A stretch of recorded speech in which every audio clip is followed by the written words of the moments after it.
welcome to a brand new episode of No Neutral. It's not every day that we see a GOAT have to take some time away. But when we do see it happen, much like Michael Jordan going off to play baseball or something like that, coming back rocking that 4-5, it's always special, it's always memorable. And ladies and gentlemen, today is no different as we do have the return of my No Neutral co-host, one of the greatest in the game today, Brian F. What's up, bro? Man, you are hyping me up too much, Rob. I gotta say, that's a great welcome back. I appreciate it. Shout out to everyone who's been watching No Neutral while I've been away. I'm back. I'm ready to get into the CPT action. We got a lot to break down today. I'm super excited to get on into it. So, forget about me. It's not about me. It's not about us. It's about Street Fighter. That's what we're here about. So before we get into that, we got to do our thing and thank the Japanese hosts and fans who are tuning into No Neutral week after week. Thanks so much for supporting the show. But that said, we're back into the CPT action. Just like I had a break, I think CPT took a little bit of a breather because, there was some other big events recently. Street Fighter 6 beta. We'll get into that in a bit. But before we do that, let's recap the last CPT event, which was the Nordic Baltic region. And it's been an interesting development over the past couple of years because we've seen the power level shift a little bit. Not too much, because Phenom is there to remind everybody that he is one of the top dogs, not just in this region, but in the world, consistently for year after year after year, because, of course, Phenom is who qualified. But what was really interesting out of this region was, of course, the rising power level of Rickeman's Barnett with that nasty Minot, one of the best, or I don't have to say one of the best, maybe the best behind Sako on the planet with Minot, arguably so. He's been putting work with that character year after year, and it consistently shows because he got to grand finals, fell to Phenom's Luke this time, but you can see the progression of his placings in these events, getting consistent second places to Phenom, or winning. In 2021, Phenom actually did not win the CPT event. He lost, and he got to get the run back in the season finals. But this time, Phenom secures his place in Capcom Cup.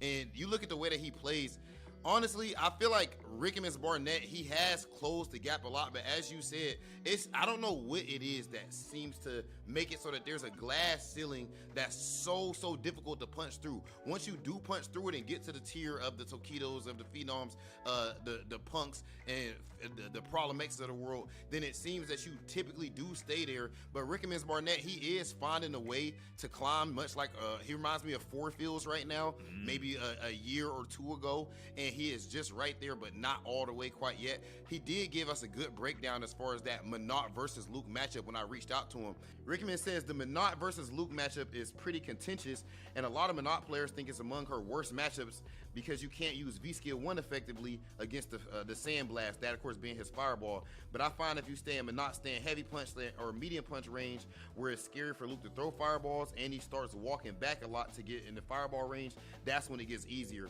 But it's still around a 5-5 matchup since Luke has a lot of crazy damage output, but it's very manageable. So that's something off rip where that makes a lot of sense strategically. We saw that play out in the match, and I think that Rickeman's mentality is in the right space. Bro, how many times does someone lose to someone and then immediately the matchup is 4-6, 3-7 or something like that? He has a clear strategy when it comes to the matchup, and it could be difficult, just the fact that, bro, we weren't sure who Phenom was going to use against Rickeman's Barnett's Minot. He could have went with the Bison, who I think is a winning matchup against Minot. He could have went with the Karen, even though I don't think that's a winning matchup. I believe that it's doable, and we've seen how strong he is with Nikali in that matchup as well because of the Seismos. So we're seeing right there maybe the benefit of having multiple characters. I think Rickeman's Barnett, much like we've seen with Valmaster last year in CPT, adding more characters to his roster might be helpful against Phenom at this point. But as it stands now, Phenom is the most dominant player in the region and one of the best players in the world. Yeah, it's really difficult to counterpick Phenom, but I do like that mentality of saying, oh, people say it's a terrible matchup, but it's 5-5. But sometimes I find that people like to beat their chest and just be headstrong in bad matchups. So that's true. That is true. I've seen both sides of it. People who give up too easily and people who are too headstrong when it might be beneficial to just your strategy, change it up by changing characters. I'm not going to say that's the case here, but I've seen both sides of it for sure. As far as Phenom, though, he's been playing a lot of Luke. I mean, we say it's hard to prepare for because, yeah, he does have those pocket characters, but I think right now, in terms of what he's prepped for and his interviews and what we've seen even in Street Fighter League as well, right? And all of his competitive matches, it's been mostly Luke, right? That's the character he's kind of buckling down with. Seems to think that that's the character that gives him the best shot all around. He's one of the people who says that Luke is a little bit more difficult than people give him credit for, which I can see that. Luke does require you playing the zoning and DP game, so I think he's trying to optimize Luke to the fullest degree rather than having it be like a character that he picks from his pocket here and there. He wants Luke to be the main currently for the remainder of this season, and I don't blame him. I think that's a great pick for Phenom, who shows that he's one of the best confirmers in the business. I think people talk about Punk being the number one hit confirm guy, but Phenom, he's blown my mind for years doing those low forward confirms. Even with Nikali, who has very difficult confirms, I think they're 15, 14 frame confirms to DP. It's not even the best confirm because it's not that much reward, and it's also spacing limited. But he that's a consistent part of his game plan. So give him a character like Luke, who actually gets big damage, corner carry, explosiveness off a confirmable low forward, and that is a dangerous combination. So I expect Phenom to do a lot of work at this Capcom Cup. I feel like the last big showing we saw from him was Evo, and I think he kind of messed around with Karen a little bit too much. I think Evo might have been the turning point where it's okay, I'm going to put all my eggs in the Luke basket. It's time to go all in on that character, and we're seeing it return dividends already. So Phenom is going back to Capcom Cup, and it just feels right. Phenom's been in pretty much every single Capcom Cup for Street Fighter V. He was one of those guys we consistently look to, except for 2021. He got into the season finals on a technicality, kind of, because Rickmans actually did defeat him. But now he's earned a solid spot by claiming the qualifying position. He's going to Capcom Cup, and I expect big things from him when the time comes. All right, Brian, so I agree with you that Phenom's Luke has been paying dividends, but that brings up investing. And something that the whole FGC, at least those of us who were lucky enough to have the opportunity, we have been investing all of our time this past weekend into none other than the Street Fighter VI beta. And we got to start at the beginning, man. The email day. Everyone's looking, did I get an email? Did I not? The tweets were wild, man. Everybody was on the same page. Even after someone got an email, like a code or something. I even seen you put a tweet up which first off, you was yo, I haven't gotten the code yet. And the whole FGC was kind of a bit surprised. I was like, okay, that's interesting. And then even after you got one, you're like, yo, hold out hope, everybody, hold out. There's still hope for all the guys. We got just all in it together. So it felt like the Willy Wonka golden ticket type of situation, bro. So the energy around the beta was amazing from the beginning. So there was a bit of drama around the codes. I mean, some hearts were broken that they didn't get access to the closed beta, but the game will be out eventually into everyone's hands. The point of a beta is to test the technical limitations of the online infrastructure and all that, and collect some feedback. So they had to do it with a limited audience. But that said, there was a lot of buzz, a ton of excitement, because Street Fighter VI, it just feels like a breath of fresh air. The moment you opened up the game, I mean, before you even got into the actual Battle Hub, which was what the open beta was for, to test the Battle Hub online functionality, man, just the Street Fighter VI logo popping on the screen, the announcer coming in, Street Fighter VI, with all the hype, it felt immediately like it hits you. It has impact, We're gonna get into that in a little bit too, some drive impact. But man, once you get into the menus, you create your character, your custom creation wanders on screen. The character creation, people were getting real creative. Itself was I was like, bro, what in the heck? What game did I just turn on? Right. This a fighting game? Just the level of customizability. Even when we first saw on the trailers of Street Fighter VI that there was gonna be some type of character creation and open world to it, I did not think you would be able to go that in depth. You could change the jawline and all that everything type of stuff on there, the hair, the eyebrows, the accessories, the clothing. Even the fact that they got the little hub store for you to be able to buy shirts and all this type of stuff. And I just naturally think imagine, just if there could be some clothing sponsorship collaborations or something like that. Oh yeah. If there's a Uniqlo drop, or that you could go and buy, or esports teams, CLG in there maybe. Teams. Let's go. Yeah. Go grab the COG hoodie from in the Street Fighter 6 store, man. So that's really cool, the individuality of it. And then, as you said, the presentation is just out of this world. And I guess before I get to my overall conclusion, we can go some more details. But I gotta say, first and foremost, Drive Rush is one of the coolest mechanics and the fighting game. That is so Dude, sick. the The whole combos game, you get off that. the whole game, I've realized it's extremely clever. So imagine our first interaction with the game, Rob. We got to get our hands on it at EVO, of course. We're playing Street Fighter V 2.0 at that time, right? Because we don't know the mechanics yet. We don't know the frame rate. We don't know how the game is pieced together. So we're playing the bare bones without the drive system game. And, you know, the combos, the structure feels pretty similar. You know, medium, light confirms into specials, a medium to a light jab link, you know, the basic stuff that we expect from Street Fighter V, essentially. But the more I've played the game, the more I've seen people, you know, brainstorm around the mechanics, the frame data, how it's all set up. I realize it's so clever how they intertwine the mechanics to allow for so many options without allowing it to be too chaotic and oppressive at the same time, right? The frame data is pretty light. Like, you know, there's not many plus frames on natural moves. Your natural combos without any kind of like punish, counter, or counter hit are mostly like chain jabs into specials. But there's so many modifiers that when you get a punish, you get more frame data. So your punish combos are completely different from your raw confirm combos. So it allows for more combo variety in that way. So you can get bigger damage when you punish something than if you're just like checking someone in neutral. But then also, you can spend all your meter on Drive Rush. Drive Rush completely modifies all your combo options. But then also, it's limited by your drive meter. So you can go ham all at once. But if you go too ham and you go into Burnout, Burnout is almost a death sentence, right? So it's like, yeah, you're free to do whatever you want with all these mechanics. But there's a cost, right? So if you want to go ham, go ahead, but you might pay the price for it later. Or you think, okay, now's my time to strike. I'm going to burn it all right now. Here we go. Drive rush, you know, extend everything as much as you can. And push someone all the way to the corner off of it. And maybe hope it kills. And if you didn't calculate right and they wake up and you're in burnout because you spent all your resources, you're going to be fighting a hard fight to maintain that lead. So it's a really creative system, I think, to allow for a wide variety of gameplay without making it too chaotic. Because Street Fighter, at the end of the day, is about the neutral, it's about the control. There's a certain speed, tempo, and flow that we expect from a Street Fighter game. But we also want the sauce, right? But we don't want to be swimming in the sauce 24/7. That's just gluttony. See, that's not this type of game. That's why Street Fighter 6 like has balanced it perfectly.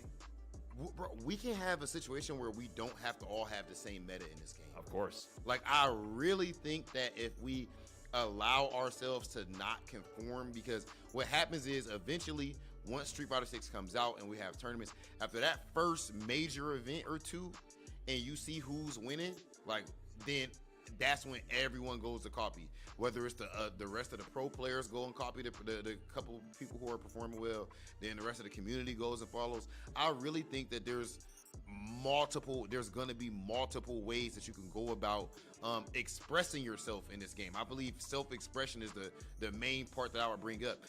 Self-expression when it comes to actual in-game, what you do with your resource management, as far as your drive meter, but also, and just the way that you even use your CA meter. There's even self-expression in that. There's not just one CA, there's 3 different CAs. But even the whole what is it? Battle starting soon, or a fight is coming your way. That screen, the fact that you can customize that, the fact that you can customize your character, like it goes so in depth. I even like how you can have modern versus classic controls on each character, like on each individual character. Dude, the They've settings gone super in depth with before it. the beta even went live. I was able to open the client and just look at the menus. I spent 2 hours looking at the menus in this game. If you have played Street Fighter in the past, the level of customization and settings that you can tweak and product quality in Street Fighter 6 will blow your mind. You have sound settings for every single aspect of the game. Clothing sound, footstep sounds, like you can customize the sound settings to your perfect liking, whatever you want. If you want to use accessibility settings, for example, I looked at that heavily. You know, some people rely on audio cues. They might be more visually impaired. There's sound cues for light, medium, or heavy, sound cues for cross-up attacks, sound cues for each of the different drive mechanics. So there's just so many settings to customize. You have different controller presets. I'm gonna turn drive impact all the way to hell up. so Listen for that one, of course. Yeah, it's actually not a bad idea. But yeah, the controller presets. There's you can have 5 different controller presets per player 1 and player 2 side, and per classic and modern controls. and there's a bunch of different like controller options. There's even like a 3-button modifier option for classic controls where you can hold it, and then the next button you press, it'll do it times 3. So if you hold the 3-button multiplier and press kicks, it'll give you 3 kicks. Hold the 3-button multiplier and press punches, it gives you 3 punches. So now instead of having to have 2 separate buttons, one for all 3 punches, one for all 3 kicks, you can use 1 button for that. And then you can have another free button to map to something else. So there's just like so much customization that you can do. I think people are going to really experiment with like more custom controller mappings because there's a lot of creative options in there. And this is just the menus. Like I got excited just looking at the menus. You can't talk about menus without bringing up the training mode, bro. Oh, break down that training. What did you think? Yo, training mode is busted on here, bro. Like I can't believe how amazing it is. I think it's probably the greatest training mode I personally ever seen. I mean, for me personally, hands-on, by far the best training mode I've ever played. There are so many options in the training mode, and not only that, there's also simplified options. So the training mode provides, it hides nothing. You want to see all the frame data, all the recovery. There's a live bar there to show you exactly all the frame data options to quickly visualize what you're plus on, what you're minus on, understand the frame options. But there's also simple training scenarios to like you're talking about like the anti-air training, drive impact training. So fire. Oh my God. It does overload you with options. Even I was like, whoa, like there's so many options here to mess with and tweak with. But there's also like the funnel down, like, hey, if you just want to practice something right away, here's a drill right away to focus on. So it covers all the bases. One of the most interesting things I saw was like the block counter option. There's options to say block X number of hits, and you can put any number of hits. So you can test the dummy blocking 5 hits in a row, test your string, and then have them do a reversal action after exactly 5 hits. That's or so fire. 7 hits. Bro, imagine how much that could help you with like teaching someone spacing traps. Yes, it was impossible to do with Street Fighter V training mode. Like you had to try to like super. You had to record the dummy doing the spacing trap. Yeah. It was really weird. But they also have reversal. There's tons of reversal settings. There's reversal block, reversal wake up, reversal after taking damage. Testing resets was really difficult in Street Fighter V. Now it's going to be no problem. So you can test air resets, whatever resets. Like it's just all naturally built into the training mode. I feel like you can create any scenario you want easily and effectively with this training mode. So labbing is going to be next level in Street Fighter 6. At this point, right, they have done a perfect job of balancing, having like I don't even like calling it balancing because I feel like I don't feel like either is giving up anything. The casual players are going to I'm not just casual. I'm talking about brand new players to the fighting games or to the Street Fighter genre. I mean the Street Fighter series. They are going to have a blast with the game, and then those of us who are hardcore, we are going to have an amazing time with the game.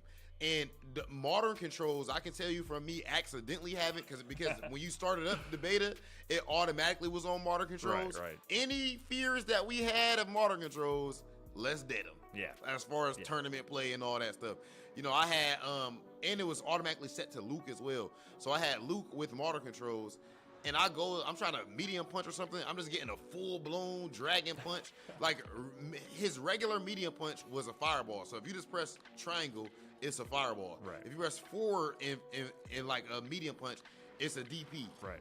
You're not about to play in a serious tournament with that, at least at the highest, as an experienced tournament player. So, but it's going to do what it's supposed to do as far as getting new people, like newer players to understand the game and the concepts of Street Fighter and fighting games. So the balance right now is absolutely outside of this world. Just like you said, the training mode, something as simple. We won't use the anti-air practice. Maybe we should. I might. Maybe we should, for real. I might. Maybe we should, especially with a new character. Oh, yeah. But, you understand the concept that I'm getting at, though. It's like there's some stuff where for casual players, it's going to be even more helpful for them. They don't hide the complexity of the game, but they also provide the avenues to funnel you into the next tier of understanding the deeper competitive mindset of the game. Yes. And I think the main thing here is that previously fighting games were just the fighting game. And that was a big jump from people to go from arcade mode fighting CPUs to fighting a real opponent who is beating your ass. That's a big jump to make for people. Now there's so much more to do, and the biggest thing to me is the social aspect of the Battle Hub, which is what they introduced us to in the beta. Fighting games were a genre that was built around the arcades. It was built around being in a social environment, fighting side by side, head to head, being around people, putting your quarter up, waiting in line, talking smack to the person next to you, and forming connections with other people who then could share information, share knowledge, where you can learn by looking at other people. You can sit behind the cap and watch someone else play and be like, oh, what did they do there? How did they do that? This social environment is what made fighting games what it was at its core when it was found in the arcades. That was eliminated from like the 2009 era on, right? Like it slowly started being shifted to online, and the social features didn't really keep up. We did it ourselves with social media by doing the YouTube thing, the Twitch thing, right? By getting on all these platforms and trying to share information, but it hasn't been done in game.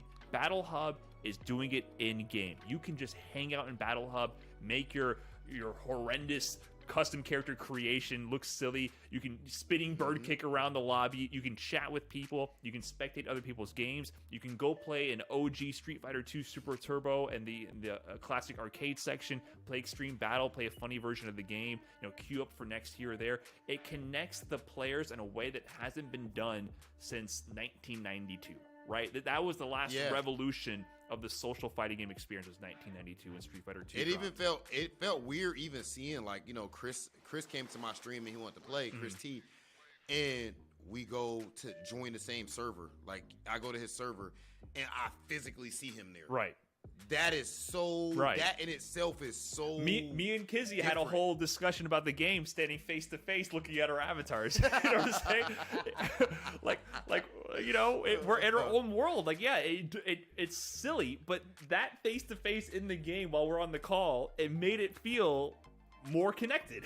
It's way more. It feels way more connected. As far as what we have right now, I mean, I'm already thrilled to see the social features. I think this is going to bring a lot of people together and bring new people into the scene, because we need these goofy modes. We need to have fun with the game. We need things to introduce people to the community at large. I feel like this is going to be the perfect opportunity to bridge the gap between the millions of people who purchase Street Fighter, millions, and bridge the gap between those players who pick up the game, play a little bit casually, and then drop it later on, and slowly incorporate them into the greater FGC at large, introduce them to new players, have them play people more their level, and slowly have them climb the ladder and become more confident and competent competitive players, and have them enjoy some competitive Street Fighter like we all do here on No Neutral and at the CPT and fans of the CPT, right? So I think Street Fighter 6 has taken all the right steps to bridge that gap without sacrificing any depth, any quality of the gameplay, because Street Fighter 6 is a complex beast.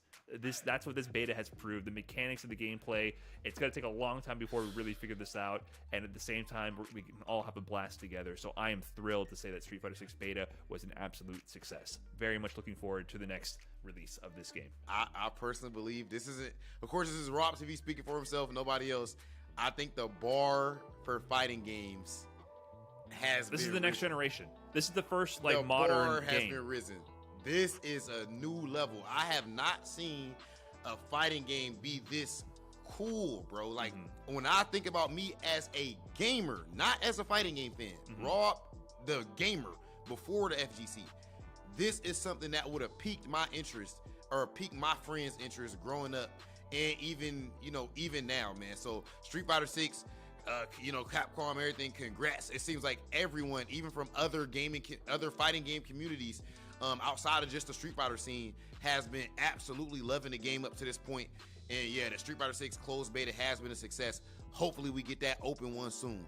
Brian, as amazing as the Street Fighter 6 beta was, and oh my God, was it just that, we do still have phenomenal Street Fighter 5 action, bro. And one of the regions actually I'll start with that I love watching the most is, of course, what we have today, Europe West. And talking about how amazing this region is, the first player that I have to bring up is none other than my man's Reinhardt. I mean, come on, bro. We just saw what he was on. We just saw what he was on at Evo. And lately there's been a little OG new school conversations on Twitter. A little bit of spice, a little bit of drama. Reinhardt, of course, wasn't directly a part of that. But you can't say OG. But he's the most wanted man in America still for his crimes at Evo. We can't deny that. It cost us a whole championship. But if it's gonna be anybody, then of course it would be the OG Reinhardt. I mean, I feel like we've seen him consistently in these online I mean, even offline as well, but specifically these last couple of years, I remember the Takamura match. He might have a bit of a chip on his shoulder there, Ryan Hart, and he has been doing a lot of work in these online events, as we've been seeing him do work in the World Warrior events for Germany as well. And but Takamura, yeah, he's the guy who won the last year's Europe West CPT qualifier, was absolutely on fire that whole year. And we expect big things from him in this performance as well. He's in Street Fighter League, cooking up there as well, so still rocking his signature Akuma. One of the most creative players in the biz. I mean, I always look to Takamura, his highlights, to see something I've never seen before. Like, every time you think all the juice has been squeezed from this lemon, he manages to hand you a full glass of lemonade and shows you something you've never seen before of that character. So I love him playing the Akuma. But that said, I feel like that's more of like what we have come to expect over the past couple of years. But I think this region, the meta has been shifting a little bit in terms of the players you're seeing come out on top, and we've been seeing a lot of that in these World Warrior events. And one guy I want to shout out, MDZ Jimmy. So I don't know if he's considered an OG at this point. You know, he's definitely been streaming, doing the content, and putting on a lot of content out there for all the Ryu fanboys. He's been a dedicated Ryu main for years, since way back in the early Street Fighter 4 days. God bless him, Brian. I feel like his tournament results recently have just been through the roof, like just outperforming himself in recent years. So he's definitely a threat. He came in 7th place in 2021, but I think he's in prime form this year to really give everyone in this tournament a run for his money. And I think along with Jimmy, I think there's just been a lot of new talents, new faces on the scene doing work. One guy I've been really eyeing, Mr. Wolf. You know, he actually had a match with, it was a 1st to 10 on sets against Gecko. They're number 2 and number 3 for Europe West World Warrior, so you know they're definitely 2 top dogs in the scene right now. Yeah, you know, and the 1st to 10 that they put on is amazing. So just watching those guys battle it out, I definitely think they are in contention. But we can't talk about this region without talking about my boy Momi, man. You know, one of the most trash talkingest dudes in the game today. But I feel like lately he's kind of been like the sleeper killer, right? Like he's not as prolific as much, but when it comes time for CPT, he shows out. I think Momi and Takamura are both explosive players. Like when they're hot, they're hot. So I feel like it's going to be whoever's the best on that day. I feel like Momi's play style is a bit more consistent. Like Momi is very fundamentally solid, and you know, good footsies, good anti-airs, very consistent pressure. So I feel like his style is a bit more consistent than Takamura's. So I feel like if Takamura activates his X Factor, which he seems to be in, like it's not even a comeback factor for him. It's like, you know, 10% of the match he's not in X Factor, 90% he is. But if he can stay in that X Factor mode that he has, he can definitely take it over Momi. But I wouldn't be surprised if either one of them win. Well, Brian, you know, if you talk about valid points, if the people want to be valid, if they want to get some points, they can head over to Capcom Pro Tour.com so that they can compete for actual CPT points. Find a CPT event nearest your region, free to sign up, Capcom Pro Tour.com. And if you want even more action, there's more ways to play. We have the World Warrior program with monthly events here to compete within your region. So if you're done with your CPT or your CPTs at the end of the season, don't worry, we got all the action you want. Head over to CapcomProTour.com and find the World Warrior event for your region. It is time for Europe West. Your turn may come later down the road, but we're not worried about that today. Today, we're looking to see who's going to make it into that finals stage. Play on Sunday, the big top 8. Players here we have today are all ramped up, ready to go. They've been putting in the work this whole entire season to see who's going to qualify for that top 8 position. Ladies and gentlemen, it is time for Europe West Top 16.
It's time to crack open the Red Bulls nice and early for us in the West, but it is indeed time for the Capcom Pro Tour Europe West qualifier here with the top 16. My name is Vicious with Ultra David. We highly encourage you guys to buckle up because this is going to be a wild ride. Just considering who's in the top 16, I got to give you a little preview. Italy is on the come up.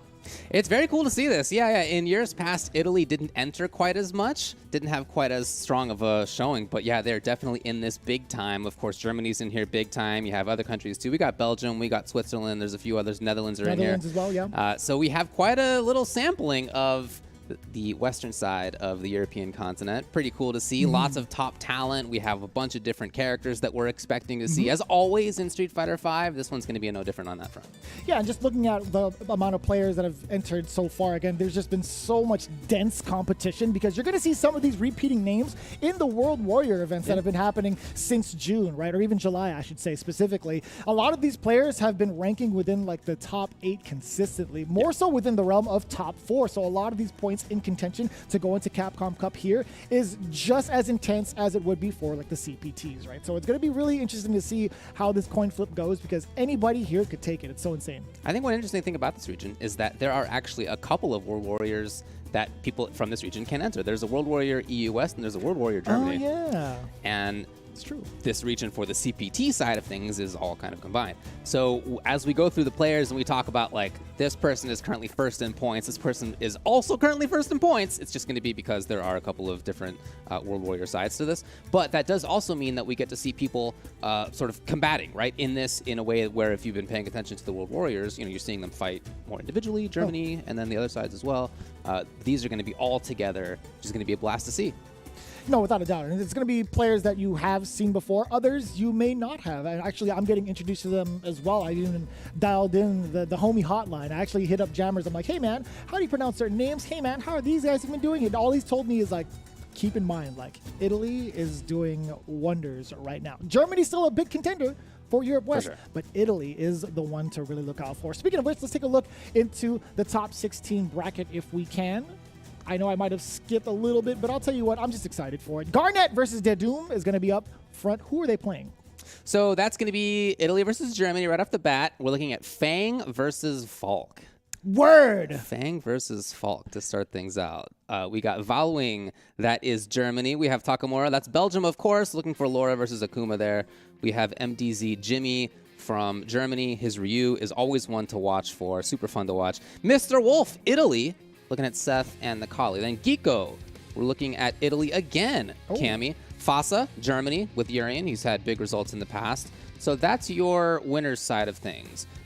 Folks who, as I just said, big results in the past, but also some who are relatively on the come up or have been around, and this is their biggest showing so far. In loser's side, we have Snowboy. That's the Netherlands. Looking at Nash or Vega. Then Ryan Hart. That's right, from Germany. He's still playing. He's still This kicking. guy, Ryan Hart, you may be more familiar with him as being from the UK if you're somebody who knows the scene historically, but he's been living in Germany for quite some time at this point and has entered from this and the past too. Sagat, Urian, Ken, then Dodomago. We're looking at Italy again. That's Dictator versus Escudo, Germany, Alex. Then Gamba Nera versus from Italy, Ken or Dan. Even. I like that. Castra from Italy as well. That's Ken, Urian, Luke. And then to round things out, Riso H from Germany, Luke and the Kali, and then Akram VVVV. Was that enough? I don't know. We're calling it Akram Quad V. It's the Switzerland, Lucia and Colleen. Yeah, you are not kidding. In terms of character diversity, there's not too many Lukes is one of the biggest points that people talk about, right? That's the elephant in the room. Majority of the CPTs is like, hey, how many Lukes are going to be entering today? Well, guess what? There's only, minimum 2? There were a few in there, but, you know. A few. I might have miscounted. But one thing is for sure, when it comes to the accounting department, just so you guys know, there is a lot on the line, even for entering for free at the comfort at your own home or wherever you may be entering from. There's $5,000 that is going to be paid out in the top 4 with that prize pool, a good majority of that to first, of course. But the fact still remains, the big prize that everybody's looking towards to is that big ticket to the big dance, which is Capcom Cup, to play off against the other winners here in the Capcom Pro Tour. With that in mind, there's been so much in contention for this spot, like we have the Capcom Pro Tour qualifiers. As always, you're watching it right now, as well as the World Warrior events. That's been going on month after month after month. We're getting very close, actually, to their playoffs in, I believe, November. But on top of that, We also have other ways for some of the players who have been making their names known throughout various leagues, right? Street Fighter League, US, EU, and Japan. They also get their ticket in to a different kind of dance, but still at Capcom Cup. That's true. Yeah, there's a lot of stuff going on. And again, in this region,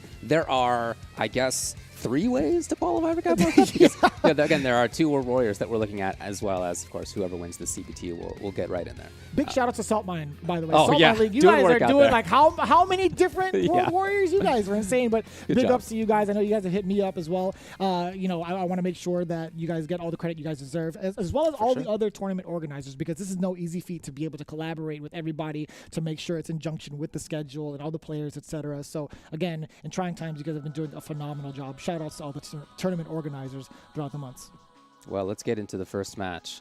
Right up at the top, we're going to have SYG Garnet versus Dedum. Again, just as a reminder, we're looking here at Italy versus Germany. We're looking at Fong versus Falk. And we're also looking at Garnet, who is currently the first in the World Warrior points in the EU West region. First overall. Dedum has entered as well, but he's actually 28th in points in Germany. Having only gotten 1 point in the 3 of the 4 times so far. Sorry, in the 3 times so far. So, bit of a different story there. What do you think? Well, first and foremost, I have no idea how this match is going to go, right? We could talk about the player to player, but at the same time, it's like, you know, we see the numbers. We could talk about the numbers game all we want. We could talk about what their route was like in the bracket, but the fact of the matter is, Falk versus Fong. How often have you seen that? And don't tell me it's like, well, I've seen the four all the time. Against, let me tell you this all the time over in Europe. But like, I'll tell you what, more often than not on a world scale, I feel like it's a very, very scarce matchup. I think that's true. Of course, these 2 characters have been buffed quite a bit over the years, and at this point, I think Falk's really good, and I think Fong is like good enough. And so we're seeing both characters definitely show up substantially, I think, in regions around the world at this point. For Dedum, why is he playing Falk, you may ask? Well, again, we always ask the players, tell us a little bit about yourself. Give us a fact. He says his fact is, I can't do motion inputs. Word. Oh, I mean, that's his fact. So he says, bring back Falk. We'll see. And then his quote is, how do I survive? As far as Garnet, he says, I think this will be an interesting top 16, especially for some matches. Great analysis. I appreciate the insight. I think it's going to be more interesting for him because it's like, well, or actually for the other players that have to face off against Garnet, right? Because not too many people get that kind of experience against Fong nor Falk. So either way you spin it, it's going to be quite a handful for the opponents, for who's on from this match. But speaking of, it's going to be 2 out of 3. Top 16, that's how it usually goes. We just need 1 W to move on into the top 8. Starting it off on the Street Fighter Duel stage. That's going to be confirmed there for Garnet. And he gets Oki after that, as you can see. They do him in trouble. Yeah, and it's more often going to be like the poison at this phase of the game where Garnet just gets to chill with the trigger activation. And we do get throw baits a good amount of time with trigger 2 or a combo extension. We'll see what comes first. No, the big interruption. Not too bad. Ooh, you tried to counter crouch and it still hit? Yeah, I think that actually might have been what Garnet was scoping, but it didn't work out how he wanted. What a backdash. Yeah, that was plus frames for Dedum. Dedum has made a huge comeback, actually. Sick. That was so deep, man. That hit his shins. That was awesome, Garnet. Suddenly, and what a comeback in that round by Dedum. I even said the sentence, this is looking bad for him. And he came all the way back. I just love the stance she takes when she like gets in position for the shot. Yeah. She's aiming down the sights. That's she's sick. She is definitely going for the end. Yeah, not a sentence I would have said about her in years past, but she's sick for sure. Yeah. And with VCL 2, we haven't even seen that exercised yet. Nor have we really needed the chance to, I think. But Dedum, yeah, is firing away, chipping. Although at the deficit, still trying to play the long-range game. Biding his time. But now it's Garnet actually being the aggressor from that last instance. What? Fierce there. Wow, what a call out by Garnet, and that's going to be the round. How did you call that? Like, from that far? Like, was that just any sort of reaction you decided to fierce there? Sorry, man. Press fierce into her forward fierce, like, before it happened, so. See into the future. A couple of the shots, yeah, willing to take that poison to Doom, just finding that opening and out. Just so squirrely about it, too. Garnet just finding these opportunities for the escape. Bounce, surely, yes. Plus frames. Great block. The Doom's still stuck there. Poison doing some work. Garnett's going to be backing off. Yeah, doesn't want to be overzealous. Doesn't want to risk putting himself in the corner, and I get that. And the jump shot still just trying to get away. Garnett going to be playing defense for a little bit. Okay, I really like these attack angles that the Doom is bringing out. But Garnett finds the big chance. Oku's here. Oh, no! It's not going to be a ton in V-Trigger 1. Doesn't have the extra V-Trigger 2 stuff, but he's got that little fireball backing him up. What a setup. Yeah, what are you supposed to do about that? I love the V-Reversal option, but that was just so tricky. He's so stinky, you can't even be near him, and you get poisoned. You get skunked. You really do get skunked. Like, even after a block swing, when you set up Rio Benda like that, you can't try to contest. Like, there's a certain amount of time where you kind of can and get a trade-off, but I think that's going to benefit Fong more often than not because he can get trade combos off of that consistently. Sure. Yeah, that V-Trigger 1, again, it allows him to chase in. When he's up close, you just get poisoned by being next to him. Guys, gross. Can't even be there. So game 1 by Garnett, the W. I think he's in a really good place. I really like He definitely needed it, to be honest with you. And I love seeing it. I love seeing it with certain characters. Falk, very popular. Fong was very popular in the very, very beginning. Then immediately he was just like, I'm going to pick another character after that. I was actually one of those. I played a lot of Fong. I played a ton first start of of Season 1. Yeah. I remember that. I played with Masarat. He played Laura and I played Fong. I immediately went to carry. That didn't last long. No, it's not. Ooh, jab. Okay, he gets the conversion. Nice. And the Doom, now I've said before, he looked in trouble, but he again looks in trouble. Looking for the confirm on forward fierce, crouching strong, something like that.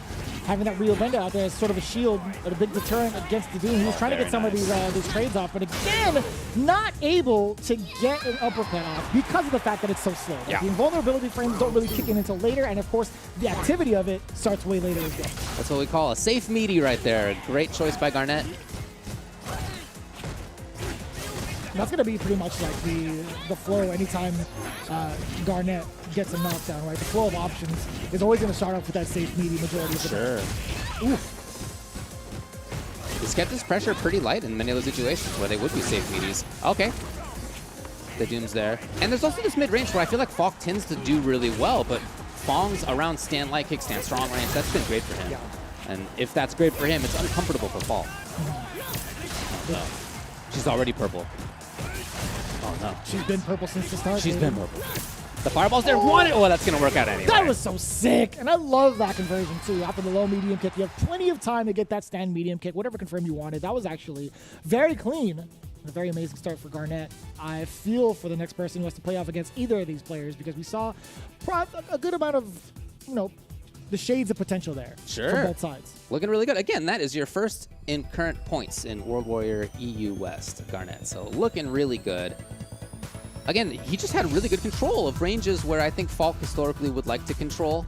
He did a great job at safe meaties. His pressure was both light and strong at the same time. Like exactly, right? So that is a perfect moment right there where he pressed the button in. He would have been able to control regardless. And yet he did it in a safe way. So that combination, somebody who knows the matchup well and somebody who, again, right there, showed that he knows exactly what to look for. Yeah, I feel like the only reason we ever get to see Fong in the EU actually is from MQS. At least we get to see some of that delivered in that side of the pond. But right now it's going to be Garnett, who has been, dominating the World Warriors, dominating here with the 2-0. But we're moving on. Vowing into Takamura, that's going to be quite the clash. Takamura made himself a pretty hefty, seed into Capcom Cup last year, into the finals. Sure. Had a very, very dominant performance up until the actual standoff with Momi. They are currently teammates, too, over at Street Fighter League EU. But Vowing, I haven't really seen as much for the EU region, but representing with that Laura, that's already going to be a problem, I feel like. Yeah, when I've seen Vowing on Salt Mine or World Warrior and stuff like that, I've always been really impressed. He's currently actually second in points in the World Warrior Germany. Man, Takamura is still only 22. That is ridiculous. What a young guy he must have been when he started out as a top-level player, which already many years ago with his unpredictable Ken, and since then has become such a strong, stable Akuma player. It's been awesome to see. He is currently 4th in points in EU West. Let's hear from Vowing. As it stands, he says, in terms of experience, Takamura definitely has the upper hand. We usually run into each other a lot on ranked past midnight. Let's see how it's going to go during the daytime. I think that's great that he references past midnight right there, because his fact about himself is I'm known to miss or oversleep tournaments, and it almost happened again today. So I'm glad it didn't happen today. Volwing, good work. You showed up. And then on the other side for Takamura, I mentioned some interesting, fantastic analysis from before, which was, I think this will be an interesting top 16. Thanks for the insight. From Takamura, what's your fact about yourself? Quote, difficult question. Okay. Nice. Excellent. Most excellent. How do you feel about this top 16? Quote, it will be an interesting match. You know who he reminds me of from the States? Hugo 101. Okay. The same kind of people. Okay, right? yeah, I can see really that. down to the science when it comes to Street Fighter, very in-depth when it comes to their performances and how they navigate certain matchups. When it comes to the talking time, they just want to play. Man. You're right. You're right. There you go. And Takamura does a great job with that. He comes in here with Akuma versus Laura again, as you said before. All you got to do is win one of these 2 out of 3 sets to qualify for tomorrow. And this is a character that Takamura has gone back to. We've seen that over in Street Fighter League Europe. But he's also flexercised the Ken if need be. But I think it's more of a comfort factor for Takamura and Akuma. Yeah, I really like both of his choices. I think he's great with both. His style, again, he's got this stable style now, for many years at this point. And I think his Akuma fits really, really well with that. Yeah, we've even seen it time to time over on a couple of Twitter highlights where he's still using this character against a lot of the top-known players. He is a top-known player. Oh, no doubt. He's been using this character a lot more in rank. All right, you gave her the full red bar. Time to party. Nice. The reactions were there. Immediately into pressure. That's one of the things you're looking out for, right? When it comes to the party starter, you got to see the favors with the electricity coming out. Ooh, yes. I like that. I like that response a lot. Sure. Don't even give Volwing a chance to get the mix-ups going. Take a risk, sure. It could have been maybe a throw, command grab. That's 2 out of the 3 decisions it could have been. Hey. Maybe that could have been a normal. Okay. He's putting the onus on Volwing to approach right here. Oh, and suddenly he turns it on. What an interesting choice to make. I haven't seen a cross-up Tatsu hit like that in forever. That was a little bit of a funky yeah, I love there. this. Okay, technically Laura's turn there, but kind of at a space that was awkward. Here's Volwing. V-shift just to avoid. I love that. Yeah, just utilizing a bit of that V-gauge to get himself out of harm's way. And that's been a big deterrent for characters like Laura. But still, look at this. Takamura, the offense is something to be spoken of as well. He's such a wall moving forward. Okay, finally again. Knockdown right away. Look at the speed of this. He needs more. And he finds more. Game 1, Takamura. I wonder what the normal could have been from Volwing. Because off of that standing light kick, you're not really at a big advantage, right? Yeah, it would have been an attempted stolen turn, but you got to make your decision at that point. You're down in life if you're Volwing, so you got to make something happen. I think what really stands out in my mind is how much of an excellent wall Takamura was. He did take a couple of risks in there for sure, but for the most part, just fantastic footsies. His whiff punishing was there. His hit confirms, the crouching medium kick when he needed them were there. Yeah. Did a great job at stabbing underneath the thunderclap a couple times that option came out. Oh, we see a little bit of the V-skill coming through for Takamura. Volwing is making sure he pays heavily for that. The slight exchange on wake up, standing jet from both. Chasing on the way down. No Tatsu's here. Totally different story so far. Oh, that was great timing. Oh! Yeah. I love that, yeah. Okay. Classic jump instant roundhouse. It makes her hitbox so weird. Yeah, it moves her hitbox so... It's such an awkward position. Yeah. Now we see, the side switch. That is so tricky. Even... Oh, man. Takamura is so fundamentally sound, but when he throws in those mix-ups, it makes it even harder to compute. Yes, I fully agree with that. Match point for him. Look at this range that he's at. It's just outside of her. Oh, man, he walked forward. What now? He walked forward at just the wrong moment, dude. He was keeping such a great spot on screen. Yeah, but that was the range he was looking exactly for. It was, yeah. It's so scary that he was already looking for that way beyond Volwing ever thought about throwing it out there, I feel like. A little bit of a standoff, standing light kicks the check. Volwing is so scared to approach. And that's exactly why, right? Max distance slow forward from Takamura, getting the big confirm. Okay, safety first decision yet again from Takamura. Ah, spacing trap, love it. But no, I feel like off of the standing heavy punch, maybe he could have gone into it for the rest of the target combo. EX uppercut again to stop the thunderclap. So we've been here before. Volwin needs the comeback to happen. He's got trigger activated. Third time we've been in this situation. Here we go. Waltz is up. One more didn't believe. Aye. Not quite. One more decision to make, and it wasn't the right one for Volwing. It was the right one for Takamura, as it was throughout so much of that set. He takes it, and he'll qualify for top 8 tomorrow.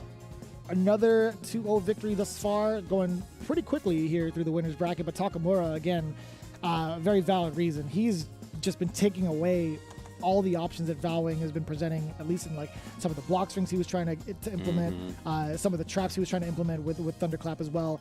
But overall, like Takamura's offense as well has just been, it's so overwhelming. You've just been pressed into this corner so easily, and it's just, even with the spacing, it's so hard to even contest. He's been doing this for years. I feel like, it's exactly what Volwing had mentioned in the pregame interview or the pregame quote. I think in years past, I would have said that I thought Takamura was the clear favorite to take this thing. He was first in the CPT qualifier in 2021 and in 2020 from the region. But this year, I don't think it's quite as clear. Clearly, he's one of them. He's obviously one of the favorites. But when you look at the World Warrior results, where he's gotten 2nd, 4th, 3rd, that is not as clear of a favorite as historically. So I think that is great for him still. Obviously, he's going to be in top 8 tomorrow. He continues to be one of the best in the region, but it is a dense region when it comes to talent now. Yeah, and I love it. We had the split between Italy and Germany majority of the time. It's actually 6-6 with the inclusion of Ryan Hart. That's actually going to make Germany 7. But that's, he's from the UK. Well, he's lived there for years at this point. Like, yeah, his family there. Come on, man. Come on. Do we really count that? Sure, we'll have that debate another time. MDZ Jimmy coming up against Mr. Wolf. Jimmy's been on the up and up for a while. You know what I mean? Like, he's been the Ryu professor and prophet, really. He's still making this character kick, and this is the best version of Ryu, I feel. Well, actually, no. Let me take that back. I can't ever exclude Season 1 Ryu. Sure, it's Jumping been a while, right kick but was so good. That's right, I remember that button. It's amazing. Yeah. An amazing button. But, yeah, he's been the pioneer for Ryu, since then. Speaking of pioneers, can you take a gander at that age on the right side for Mr. Wolf? Let's go. I'm not there yet, but I will be in just a few years. That's how world works. Yeah. That's and how time works. I am stoked to see people still playing at the highest level at that age. I feel like it's not uncommon when we look at the ages of players in the CPT that we see, mid, late 30s, even early mid 40s in some cases. Not too unusual. Mr. Wolf, congrats to you. I am stoked to see you up here, but let's hear what MDZ Jimmy has to say. He has to say, Mr. Wolf is the #1 player I would like to dodge as he plays Seth and matches against him are too wild. Well, it didn't happen, unfortunately, for Jimmy. He got that exact matchup. He's so funny. Dude, that's bummer. His fact about himself, I like egg and cress sandwiches. Egg and what sandwiches? Cress. Your favorite vegetable. Oh, okay. I was like, we'll go out and get a cress sandwich later. That's big. I just didn't hear you. I was just like, what? I was like, okay. He's currently first in points in the World Warrior in Germany. Yeah, I mean, we've had other players like Volwing, Ryan, Fasa as well that have been competing for those spots. And we talk about, plenty more of them within the top 16, but it's been very, very wild thus far. Jimmy also participating in Street Fighter League Europe. Again, big shout outs to the boys over at the pond, across the pond, I should say, not in it. Don't swim in it. Big deal. Going to be a tough time to traverse. But anyways, F-Word, Jammers, as well as Logan Sama, you guys are doing a phenomenal job. It's so cool to finally see the Europe region get that spotlight. But right now the spotlight's on Mr. Wolf against Jimmy. Seth versus Ryu. Now, it's funny to say, Ryu being the poster child. This is the matchup we haven't been able to see as well, just because of the fact that Ryu hasn't really been around. Yeah, rare to see him, but also relatively rare to see Seth in many regions across the world. I like this matchup for Seth, to be honest. I agree. Yeah, I totally agree with Jimmy that this is a tough one. Seth has so many ways to deal with fireballs, really neutralizing that range that Ryu would like to be able to control. And Seth's pressure is great. Snowballing is really good. Obviously has all the defensive choices that you need, the 3-framer and the EXDP. So I do agree with Jimmy that this is a tough draw, just character-wise. And he's very reluctant to throw the fireballs, right? A little bit early on he was going to, but he's only going to be doing it within a block string, or at least when he has meter 2, where it's very hard to react. Hey. Oh, stealing the turns away. Mr. Wolf actually throwing out the roundhouse stick kick. Okay, that's still plus. So yeah, there you go. Not too bad of a draw for Jimmy, though. I mean, pushing yourself forward like that with the vehicle is super smart. Maybe he'll super on this? You have enough. Yeah, that was on the pixel. Let's go, Mr. Wolf. By the way, Mr. Wolf is currently 3rd in points in the EU West region. Oh, not And it quite wasn't though. enough? Okay. Ooh, and I love that. Was that a punish on the low medium kick? Yeah, it had to be, right? There was a little bit of recovery there on the side of Jimmy, but Mr. Wolf making all the right calls so far. Yeah, that jump was huge. Jump in, big damage. Plus frames there. Jimmy's out though. And I love that, yeah, stuffing out Jimmy's approach. Oh, that was a missed opportunity for an axe kick. Ooh, Jimmy's being so cautious as he tries to move forward. He would love to get the corner. Like that would be super great. But oh yeah, that's huge. Man, Mr. Wolf is still going in. More of the airborne approaches against Jimmy. One thing we haven't seen though is Jimmy trying to jump over that view skill. He's been really grounded for most of this. Okay, neutral jump at least. Neutral jump, you know, he's opening up the options. There it is. Super important to see Mr. Wolf shut it down. And it's so difficult to even pick an anti-air option against somebody like Seth. Being able to change that trajectory and strike at an near instant with the axe kick, it's been such a tough draw right now. Jimmy gets those exposes the legs, and then we get the trigger activation. You can't get the view reversal. Jimmy has to hold this entire mix-up. The ball's going to be there still. Yeah. Hey, that's a link. That should be dead. It's just a really good game by Mr. Wolf. He pestered super well. He prevented Jimmy from doing what Jimmy would like to do, controlling space and pressing his buttons in mid-range. And he even anti-aired the 1 or 2 times that Jimmy actually did try to jump in over something like a Seth V skill 1. So just like on all cylinders, awesome game by Mr. Wolf. I gotta say, both on defense and offense, he's been the complete package. Yeah, I feel like really there hasn't been a lot. I think this is gonna be like the dissecting round for Jimmy, right? There's a lot of information being given. It's like, all right, well, what are the big approaches that he's had, that Mr. Wolf has had that has stopped you, right? I think jump-ins have been the main one, more consistently than the ground game. These axe kicks have been a very big problem for Jimmy's repertoire, like what he wants to do. Okay, he does finally almost find the corner. If he could hold on to this spot, that could be huge for him. Because, yeah, again, with the axe kick, he's able to push out for free. And that's also a big contention point against the V-skill. We see jump-ins from Jimmy now. I don't know about this. He worked so hard to get the corner.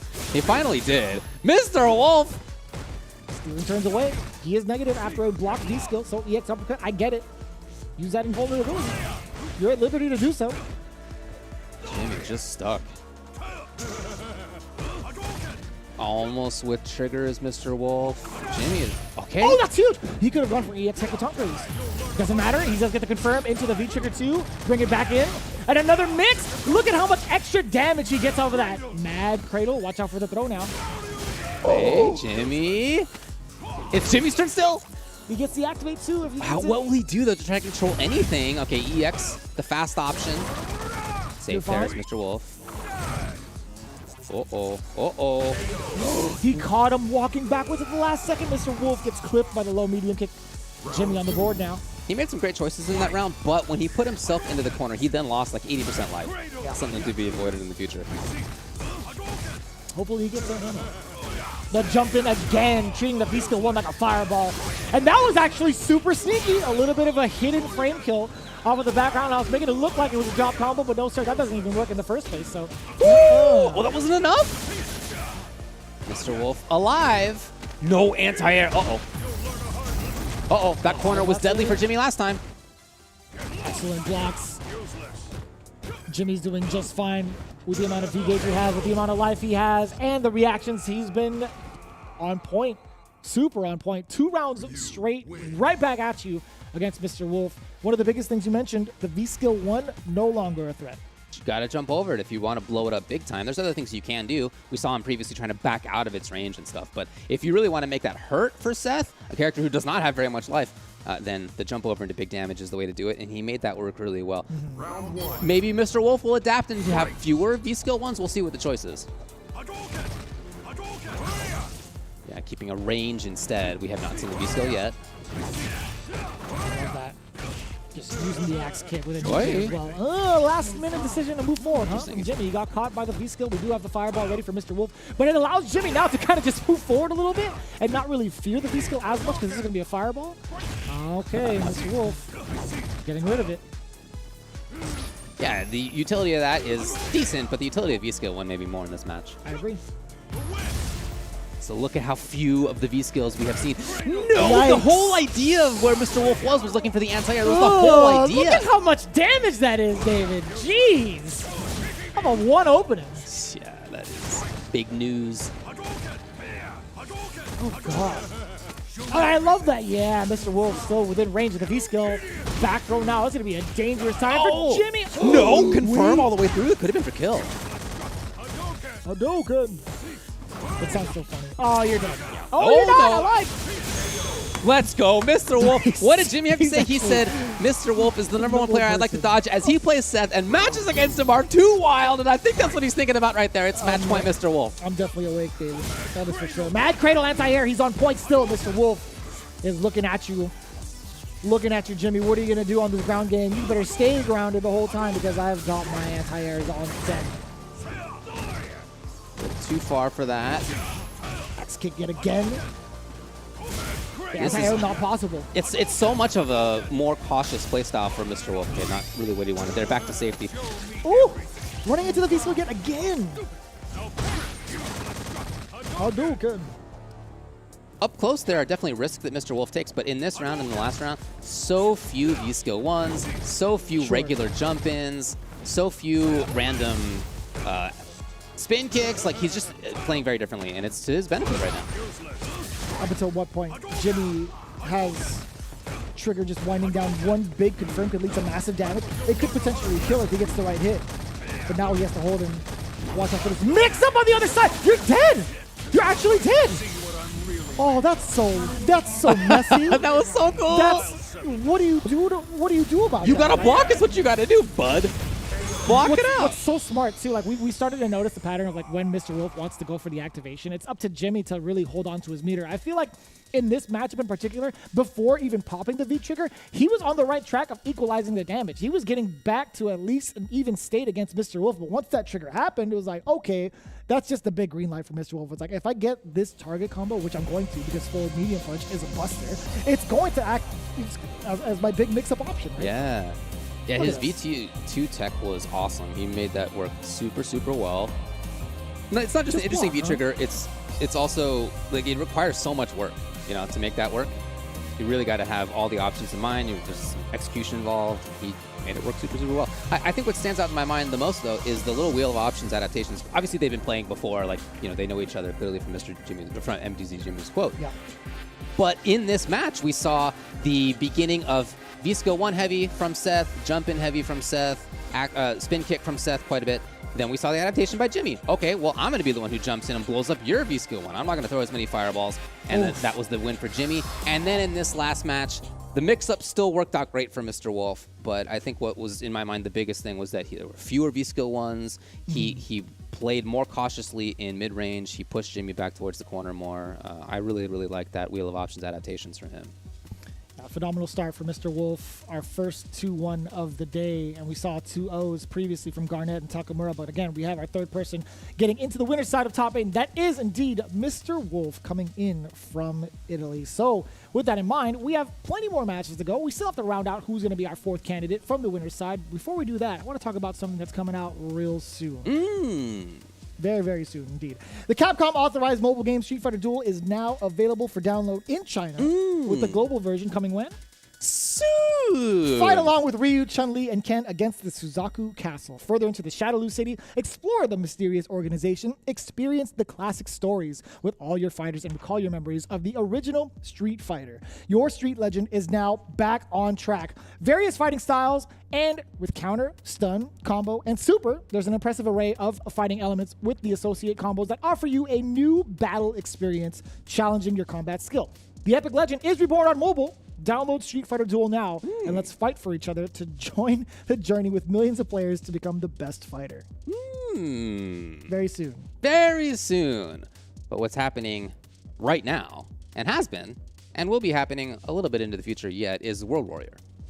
So if you're interested in more Street Fighter V action, whether as a viewer or whether as a player, there are World Warrior regional events all over the world. These are ways to qualify for Capcom Cup in long series. Whoever gets the most points in each region will get through. With 26 different regions, which means 26 regional champions. These events happen monthly, so head over to CapcomProTour.com for more information and how to register.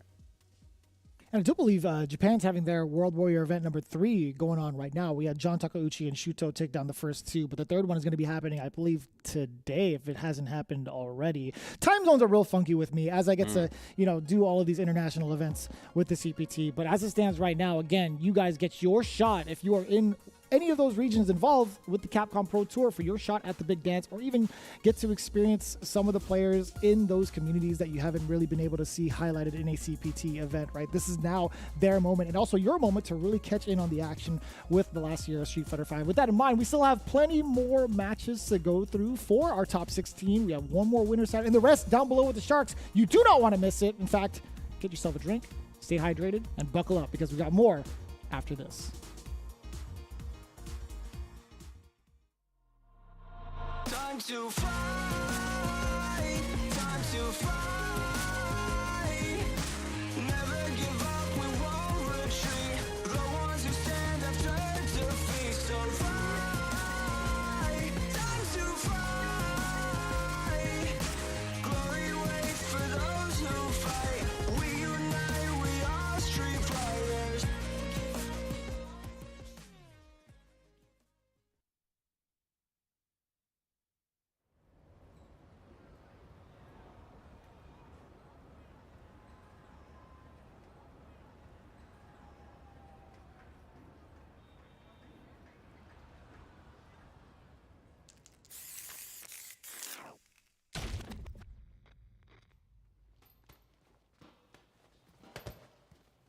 When you go looking for strength, it's not like a game.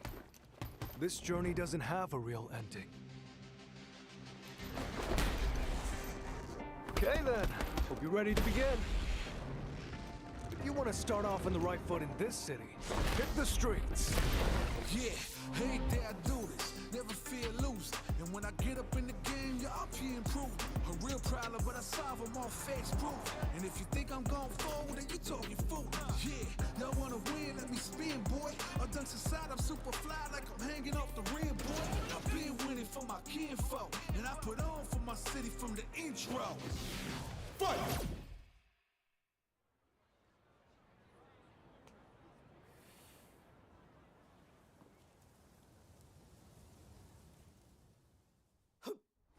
It started from the ground up, training getting wound up, channeling it in itself and moving up and down, crossing over, passing down, I'm on the time like I can keep score. Years I never thought it crossed before. When I get out on my knees, I got it digging it deep. I feel like I'm on the road, it really has got me. Since I went to win, no goodbyes, and you just did again. I'm out here scheming, riding around and dreaming. Once I get the feeling, The top player is here. Let me have some fun. Ready? Then show me. this will be a good fight.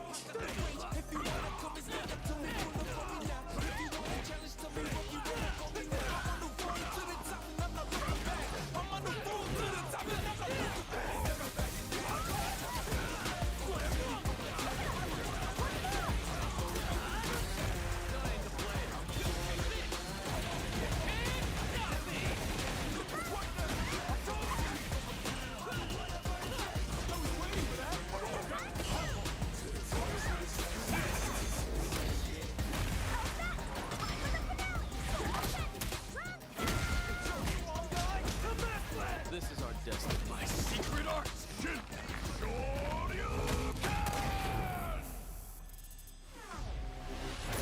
Street Fighter VI.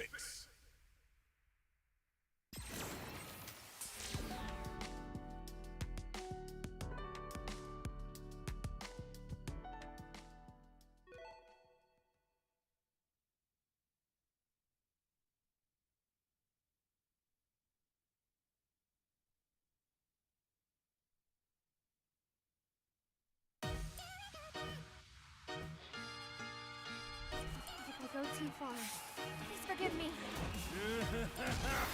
My name is Seth. Bow down for my cycle. It's time for trial. Show me everything. Download. This will do.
Welcome back, everybody. There's a Red Bull right there. And guess what? I got one myself. I just took a big old swig of it earlier.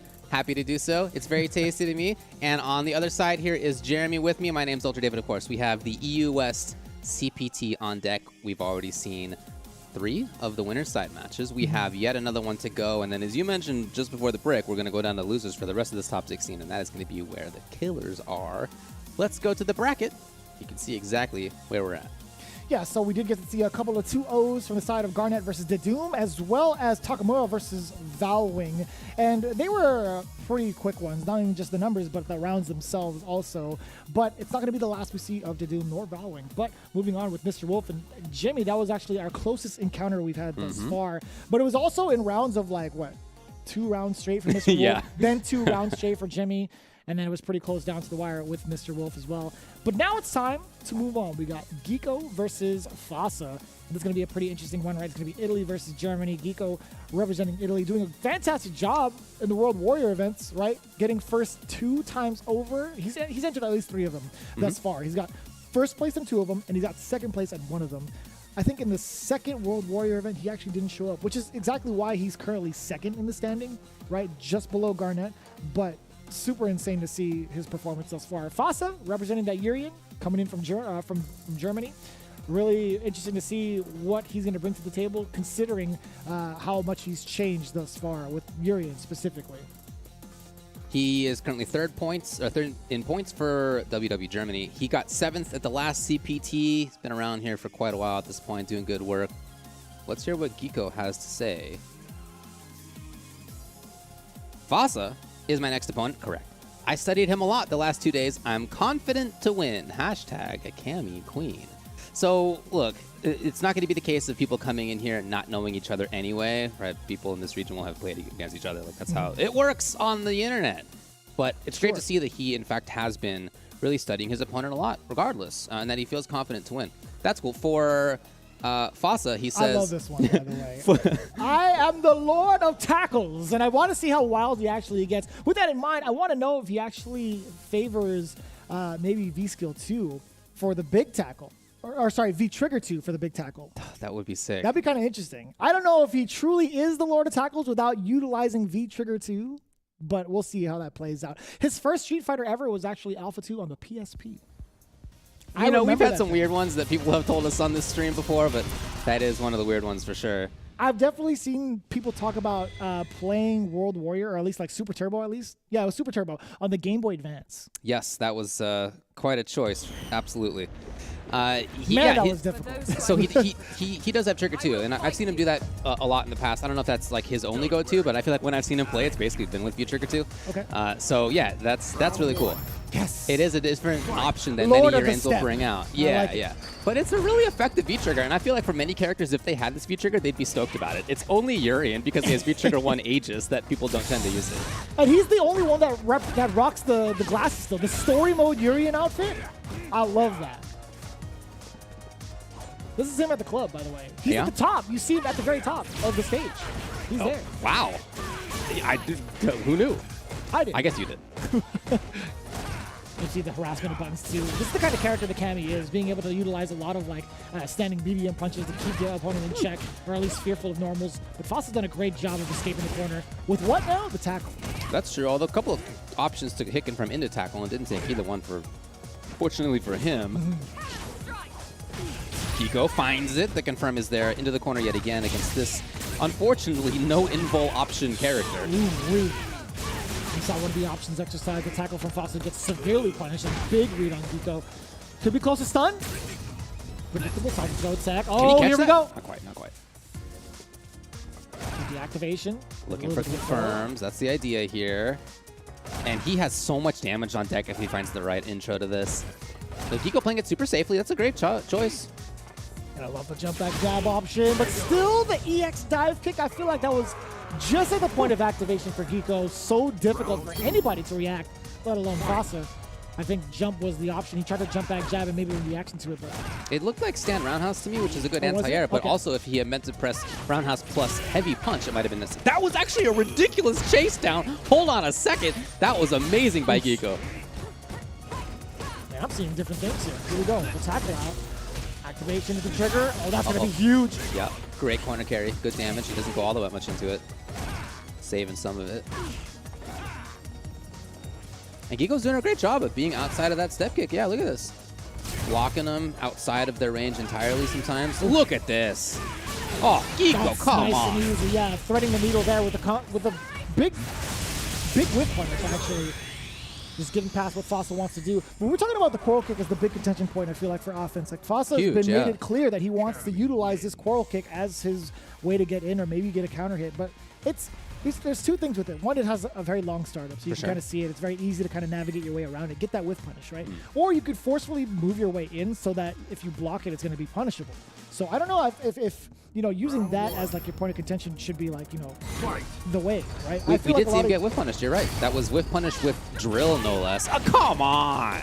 Yeah, and That's we see so that one of the good. options, right? Jump back jab has been getting blown up now from Geeko. Fossa needs to find another way around this matchup. And I haven't seen a lot of medium kicks utilized, right? That's one of the biggest things that people fear against Urian is standing medium kick, crouching medium kick. Oh, that's going to be huge. Damn! Again, he's had that twice and no confirm into the tackle. So if he goes in, he's somebody who has not missed. Okay. The activation, I put the target combo, the roundhouse. He could have gone into anything off of that. Yeah. Or not anything, sorry. He could have gone into trigger 2 off of that specific. Again! Man. The whiff punish on that has been huge for Geeko. His reactions, I'm super impressed by. Come on! No! Back there will do it. You gotta be careful. Watch out for that coil kick. There we go. You're dead. Fossa with a big opener off of what now? Low medium kick, right? Finally changing it up. Geeko within that dangerous territory opted to just stay in there. As soon as he walked backwards, he got clipped. I love it, yeah. Jump back jab. Only when he sees Geeko go airborne. That's got to be it. And from a particularly close range, so that even if she does dive kick, it's no big deal. I swear, if she does dive kick and it still recovers fast enough to like uppercut, I'd go nuts. We saw that happen, but it wasn't uppercut, it was drill, Yeah, right? drill. Amazing. Oof. The headshot could have been so dangerous. Forward throw now. Geeko doesn't get really anything off of that. Doesn't really get anything outside of the corner when it comes to those. Beautiful. I love that. Just Punishing in case, the yeah. recovery of the dive kick. Yeah. Lots of resources though on Geeko's side.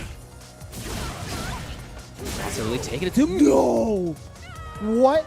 on both players' side. So that, although the headbutt has lost regular invul, and regular never had it complete, it's still unthrowable after the first few frames, and EX is just unthrowable entirely. So that's cool. I get he's looking for maybe like a throw bait there, but I think he beat a jump. I think that was Cammy in the air already. 100%. 100% it was. Oh, man. I mean, that's gotta be. I mean, he is covering his bases with like trying to like maybe blow up a throw or a delayed button, if anything. Just so happened to be a jump. The coral kick finds the mark. I love that he's still kind of throwing it out there, not fearing getting whiff punished. Definitely some different choices in Geeko's Cammy than we tend to see. His whiff punish tool has been drill itself rather than like button into it. He's used V-skill more than many Cammys do. Uh-oh. Missed input. And I think Fossa was ready for it regardless. With that standing medium punch. Forward throw. Now you get okay. The big counter hit. Now we finally get that confirmed from Fossa, but slight button. A big interruption, I should say, from Geeko. Okay, so after the grab, kind of weathered the storm. Fossa now needs to find the hit. Some activation. If Geeko... No, nothing. That was it. That was it for Geeko. He actually could have got the W already. Oh, no, sir. Not for free. A heavy price to pay. You're trying to get a quick block swing against Geeko. A significant gap in between.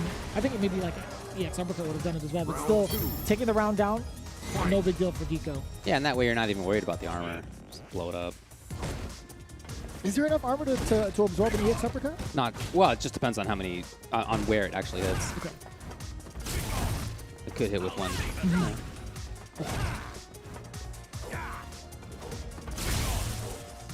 And again, yeah, I think Fireball is going to be a pretty solid strategy too. Not having any meter for Cammy to kind of traverse past that. Ugh, that's kind of nasty. Ooh! Do it again. Outside of it, but it's nothing. EX is not enough. And a perfect, look at that. That is a 35-second perfect. You do not see them last that long very often. It's match point now for both. Man, got the shades on, got a bright future. Fossa looking to take it down against Geeko, especially with that perfect. Could be a huge blow to the mental. Geeko now chasing down, yes, standing. Heavy punch finds the mark. Yeah, we haven't really seen him intentionally move forward that much like that. Kind of taking risk on the approach. He just so happened to be coincidental with, or like in line with Fossa moving backwards too. Hey. He wasn't really ready for it. Confirms has been good this whole time for Geeko. Continues to be. Okay. Back. So Fossa, again, would love to just activate into trigger 2 in a combo. Okay, he's got plus strength here anyway. Geeko's style all of a sudden overhead. Jeez. Boy, punishing the low block, expecting crouching medium kick or step kick. Yeah. And this is kind of funky. Fossa actually can only get that V trigger 2 off of a confirm, because if he tries to do it in a block swing, he's going to get blown up with either a critical art or something like that. That should be more than enough damage. Geeko off of 2 lights and a dream. It's not quite dead yet. That's not safe. Uh-oh. Oh, you're actually dead. He may be. You're hella dead. What? A tremendous turnaround. Lord so of the tackles. Fast. That was actually pretty unfortunate for Geeko. But man, that big opener for Fossa. I love the fact that he didn't utilize V-Trigger 1 off of the first hit he got. He's like, I'm going to land this headbutt first. Now have you fear the Oki instead. And then he actually got the big opener against Geeko the second time around. That was, oh man, that was really, for lack of a better word, a big scramble. It absolutely was. And when I think back, and we're seeing part of the match here, when I think back to how Geeko played, so strong in spacing, so strong in reactions. Those are really like the defining. Oh boy, I was gonna say, like, yeah, it is a pretty big defining moment for Geeko to get some of these big openers against Fossa. But as David collects himself, and I get it, there was a lot of action on the screen for you to even try to get across, but that's just a really unfortunate. Geeko had the right ideas against Fossa. We saw the slow adaptation. We saw the big changeup and what Fossa wanted to utilize within neutral, right, and not getting punished as much, right? He had to actually sit and think about what his options were and what options were getting punished, and I love that adaptation. And again, that big entire sequence coming from the perfect to near-death experience to having those 2 last sequences open up Geeko was super imperative for Fossa, and just great work for keeping that composure all the way down to the end, all the way down to the wire. Another 2-1. That settles it for the winner's side of top 8. It's going to be Mr. Wolf and Fossa going at it. And, of course, up above, Garnet versus Takamura. But let's flip it around a little bit. Let's take a look at the preview for our loser's side of top 16. Shall we? Snowboy versus Ryan Hart. Snowboy from the Netherlands, representing the Nash and Vega, I should say. Ryan Hart, no stranger to danger, from the UK, currently in Germany. Gets a little +1 there.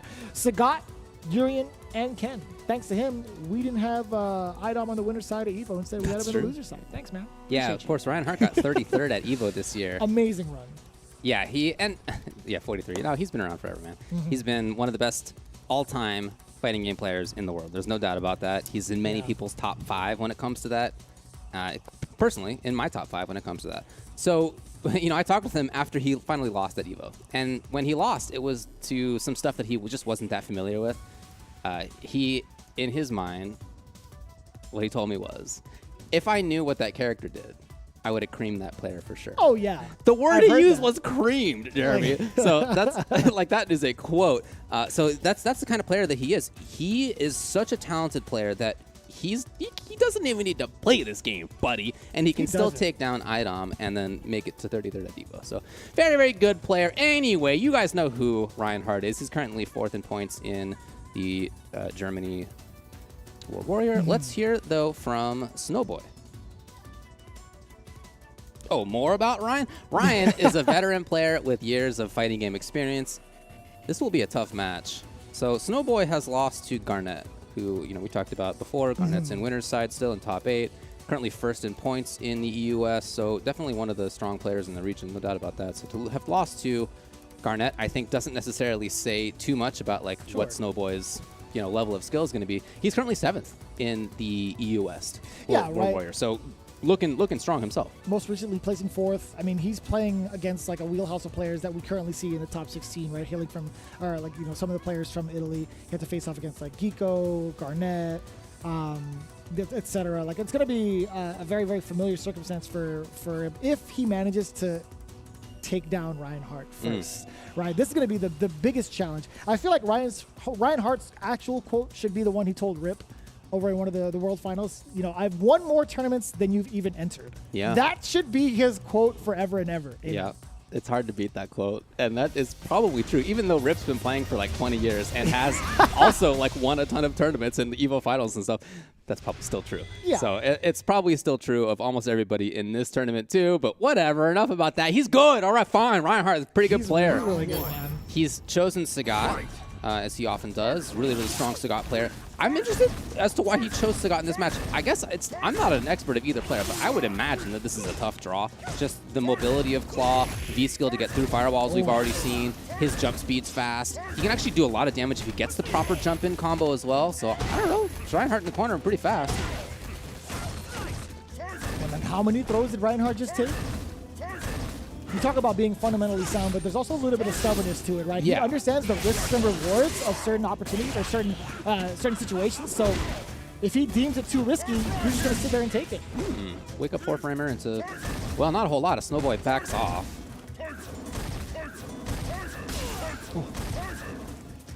And I think the majority of the damage that Reinhardt has accumulated thus far have come from waves of fireballs, right? Snowboy is definitely going to be taking that, whether it's going to be like an actual hit or even block.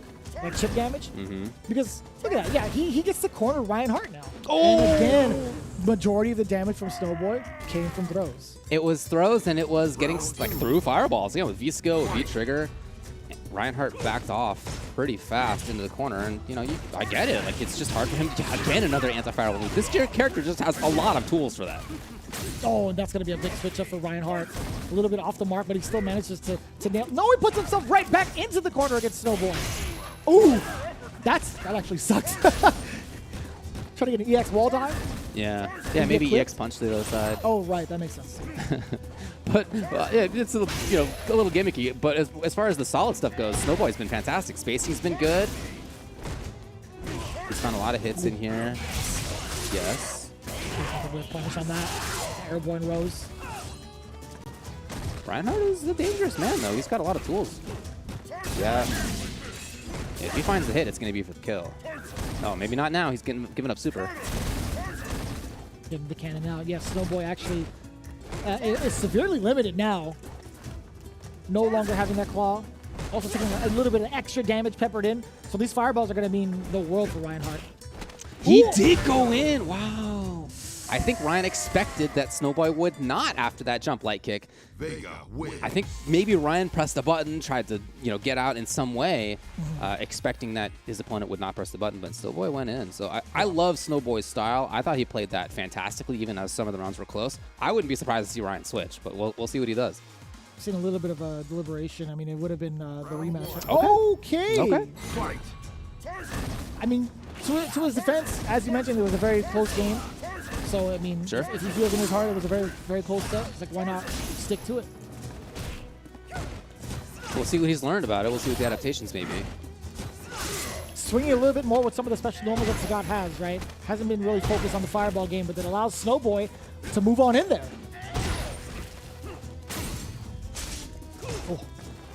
Oh, no, uppercut! And giving up the red bar, too.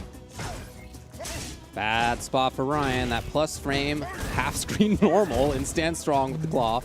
Really a bear for him. Oh, boy, what a round by Snowboy. I think majority of the game thus far has been spent in that right corner. Reinhardt has not found any sort of opening against Snowboy thus far. Like he's trying to throw out some of these normals in this particular game. There we go. He clips off of the crush counter. That's one. Yeah, I don't even know what the left side of the stage looks like, Jeremy. I've never seen Haven't seen it yet. Again, he's getting a lot of mileage off of these roundhouses. Even in game 1, that's been his big poking tool. Excellent corner pressure by Snowboy, and he does a great job too at knowing when to back off and just block it out for a long time. Ooh, I like that exchange. Now Reinhardt gets himself out of the corner with that trade-off. Snowboy, all offense. He's hunting. Yeah, he's hunting big time. That is going to do it. What a game by Snowboy as he eliminates Reinhardt. Threw off the mask, threw the rose to follow through with it. Yeah, man. This guy's all about it. Snowboy, very, very impressive run over Reinhardt. It sounded like he was a bit intimidated. He's like, in his pregame quote, he's like, Reinhardt's been doing this and that before I was even born. But, sent him back to his desk job. He's like, you know what, Ryan, don't worry about it. I'll take the wheel from here. Very impressive Snowboy, 2-0 against the prodigal son. But again, hats off to Reinhardt. It's always good to see his name. Yeah. And always good to see him in person because he's always got a lot to say. He's got a lot of love and passion for the fighting game community and has been one of the big pillars over across the pond. So big shout outs to you, Ryan. Hope you're watching. Great stuff out there with Top 16. Moving on into it, Snowboy has to face off against Geeko as his reward. I didn't say this before, but Reinhardt's fact about himself, again, we ask for facts from everybody. His fact about himself was, I made top 8 in the game, a different game that he had never played before. I made top 8 in that game the first time ever playing the game. Cool, man. Thanks for letting us know. That's cool. It's not a big surprise. And the game he's talking about is like a game that like people have been playing for like 10 years and are really good at, and he just, just make a top 8. Well, he never specified when he got that top 8. I guess that's true. Right? I guess it could have been in the past. It could have just been like, hey, by the way, I'm so good it could have that been I can in the enter past. any Who knows? game and get top 8 in it. And he also didn't mention which tournament he got top 8 I mean, you're in, right. You're So, right. It could have been my basement tournament with 8 people. You never know. There you go. Probably not. Anyway, pretty good player, but he's out of here now. Congrats to Snowboy for moving on in loser's side. Let's also ourselves move on in the loser's side. We're going to get to the next one, which is Dado Mago from Italy versus Escudo from Germany. We're looking for this to be a Dictator versus Alex match. For Dado Mago, currently 13th in points in EU West when it comes to World Warrior. For Escudo, he's currently 9th in points for the German World Warrior, but he also got 4th in last year's CPT for the region. And we have seen that name before. We've seen that Alex before as well. Dado Mago now with the Dictator. I will say it's going to be very interesting to see this exchange in particular. What's going on there? My bad. I've never seen a more Italian-looking picture in my life than Dado Mago's picture right there. Just excellent model work. I am a big fan of the pic that he showed up with right there. I like that. I like that profile. Big. Looking at the camera, he's got the right angles. No, I'm not making fun of it. I think it looks awesome. I just saw it. I just looked up and I was like, man, this guy knows how to send in the photo. This guy's a professional. You know what's crazy? He probably just did like a selfie too, and he just knows the right angles to do that. Well, man. good job. Good job. Man, talented enough to get into the top 16. He's just talented by default, man. This guy's got the looks. But I will say right now, Bison versus Alex. What's your take on this? I've had the luxury of being able to see this matchup over in, it's funny to say this, over in Street Fighter League Japan. We've actually seen 2 Alexes that have shown up and play off with Bison. But what is your take on this matchup? I really like 2 things that each character does. And I think that once one character gets in on the other, it's really tough for them to get out. It's a match of kind of like oppression. In terms of mid-range, they both have some good tools that they can use to prevent the other one from getting going. I'm not going to be able to really give it a number, I guess, but it seems like not a blow-up matchup either way. Yeah, I think the implementation of V-Shift is going to be a big factor here with the way both players like to play, or both characters like to play, right? Power Bomb, yep. What happens afterwards? The big boot. This is the Tasty Steve outfit, by the way. Steve has the same boots, the same ripped jeans, and I know for sure he has that plaid shirt somewhere. You're right. I mean, when he plays Alex, this is his Alex. Yes. I think so. Maybe? I think so. Oh, it's been a while since I played him. Yeah. Oh, yeah, that's blocks, man. Not a block, sorry, that's a frame trap. Okay, so Escudo with trigger 1 ready to go. Probably does it here, yes. However, I was just going to say, there is super to think about. I thought that might have been Escudo threatening with trigger to get content parry going. That's what I was hoping for. But maybe he thought that Dado Mago thought that, and so Escudo did command grab instead to blow up the intended blow up. You never know. That's actually a very, very good deduction there, David. I'll have to say, I'll drink to that one. I'll definitely drink to that one. But Escudo now not happy about the way things blew up in his face that last round. Doesn't have anything to say about it now. Dado Mago was able to get a back throw and now reset the situation. He's backing off a little bit. Plus frames, though, on the incoming with the scissors. Ooh, running into the lariat. That's kind of gross. Back drop. The side trick, so important for Escudo. Great plus frames too there. The reversal? Yeah. Oh, no. Tuck him in. That's actually disgusting. We literally just talked about how big of an impact V-Shift can have in this particular matchup. When you're in V-Trigger, you are susceptible to all the plus frames, command grab, etc. Tough spot. No doubt. A little too far away there with Escudo. Yeah, again, they can both make things happen in neutral. Definitely interesting neutral match. Ooh, that's such range. So far. Yeah, it's powerbomb, dash up, the big interruption. Not at all. Feel it within your body. Again, the back throw now. What happens? A couple of seconds till detonation. Yo, that was just unfortunate. Escudo was pressing the button, but not a lot of damage. Not a lot of damage from Dotto. Could have been more. Uh-oh. That may be it. Escudo, what a conversion to end up taking game number 1. I didn't think the AKS was going to be enough damage towards the end. I thought it was like in line for at least one more mix-up. Or maybe like juggle into like a critical art. That would have been pretty cool. What does that mean? Air knee stampede. Sorry. Thank you. I got you. I'm not making it up, I swear. I believe you. You're the expert when it comes to that kind of stuff. No, I'm not, dude. Okay, fair enough. But compared to me, you definitely are. All right. So all jokes aside, I mean, like, Escudo doing a fantastic job of like, not really being intimidated by what Dotto Mago has been showing off on the table, right? Oh, the normals. He's been moving. He's been moving past any sort of normals, any of the neutral that Dotto wants to play. Oof. Yeah. Okay, interruption with the 3-framer. Here comes Dotto Mago. Back throw. I don't know how much it's going to do for you. Getting a Psycho Act after that. What is that option? Is that supposed to be head stomp? That's what I would guess, yeah. Interesting. Dotto Mago with a big life lead, especially now. There is a super to think about on the other side. There's an activation point coming. Escudo would like to anyway. Oh, you're boy. Dead. You're yeah? hell dead. No. Oh, no. Dash up, you get Oki. And the throw. That's actually so dangerous. I love that option of going for the AKS because of the Oki rather than just outright spending it to win it. Yeah, he's killing so it. smart. The air knee smush is really coming into play.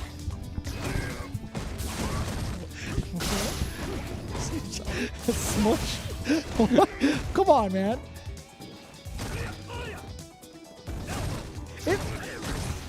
I don't know. I don't know what to say about that. Counter hit. A little bit too far away for that light kick to connect. Yeah, for the slash elbow. Moving forward. Ooh. And again, V-shift is one of the big key points we were talking about. Avoiding some of the big normals that lead into plus frames, leading into those mix-ups. Dotto Mago has had the right idea. I think going into trigger is not going to be the big play for Bison. He has to win the battle of attrition or just win the ground game without it. Man, I think key importance there was not allowing something to whiff that could get Escudo going. So Escudo's in now. Okay, very good. As a way to move forward, there's that parry to think about. We just haven't seen Escudo bring it out.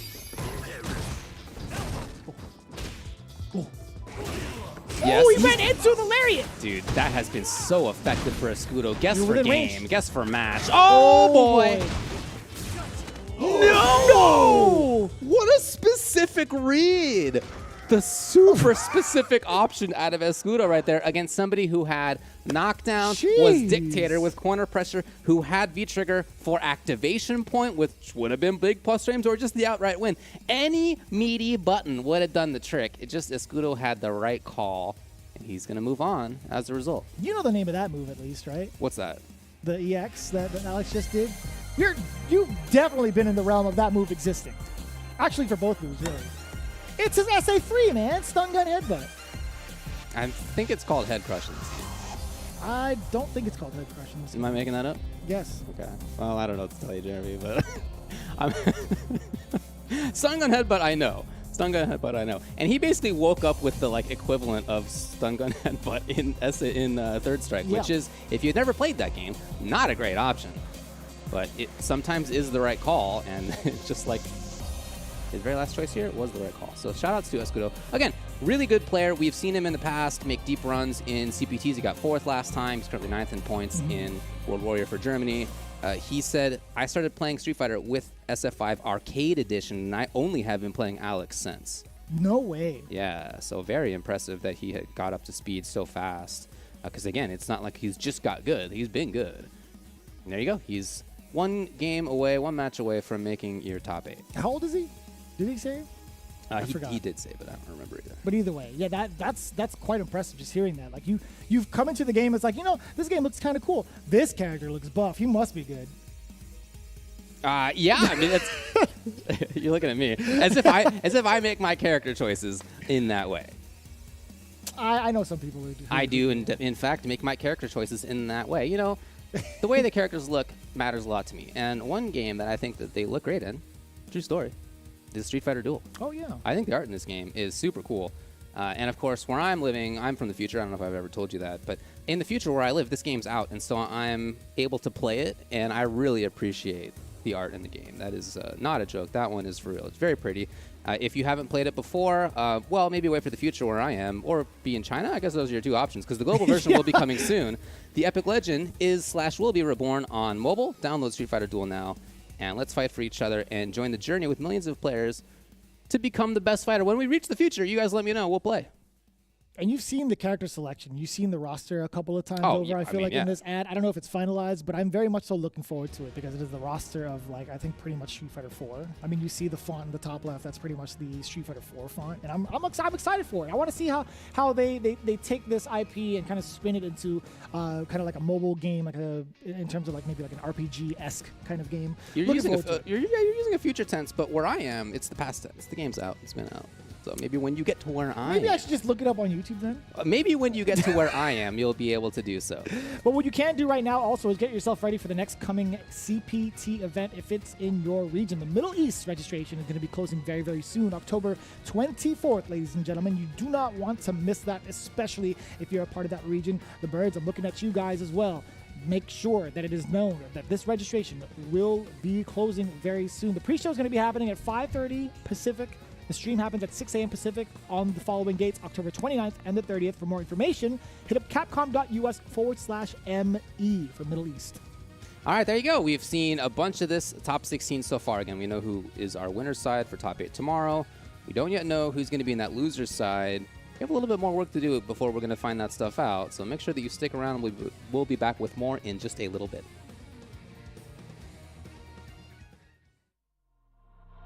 Time to fight, time to fight. Never give up, we won't retreat. The ones who stand have turned defeat. So fight, time to fight. Glory waits for those who fight. We unite, we are street fighters.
So listen, about that last exchange, I think I've officially hit old status by just making stuff up. But I will say I think the names have been changed because, you know, after certain patches that happen, things do change. But the official names are, before we get into it, Air Knee Smash. Not Smush, he was a lot closer, so I'm not the expert. Close. Air Knee Smash, right?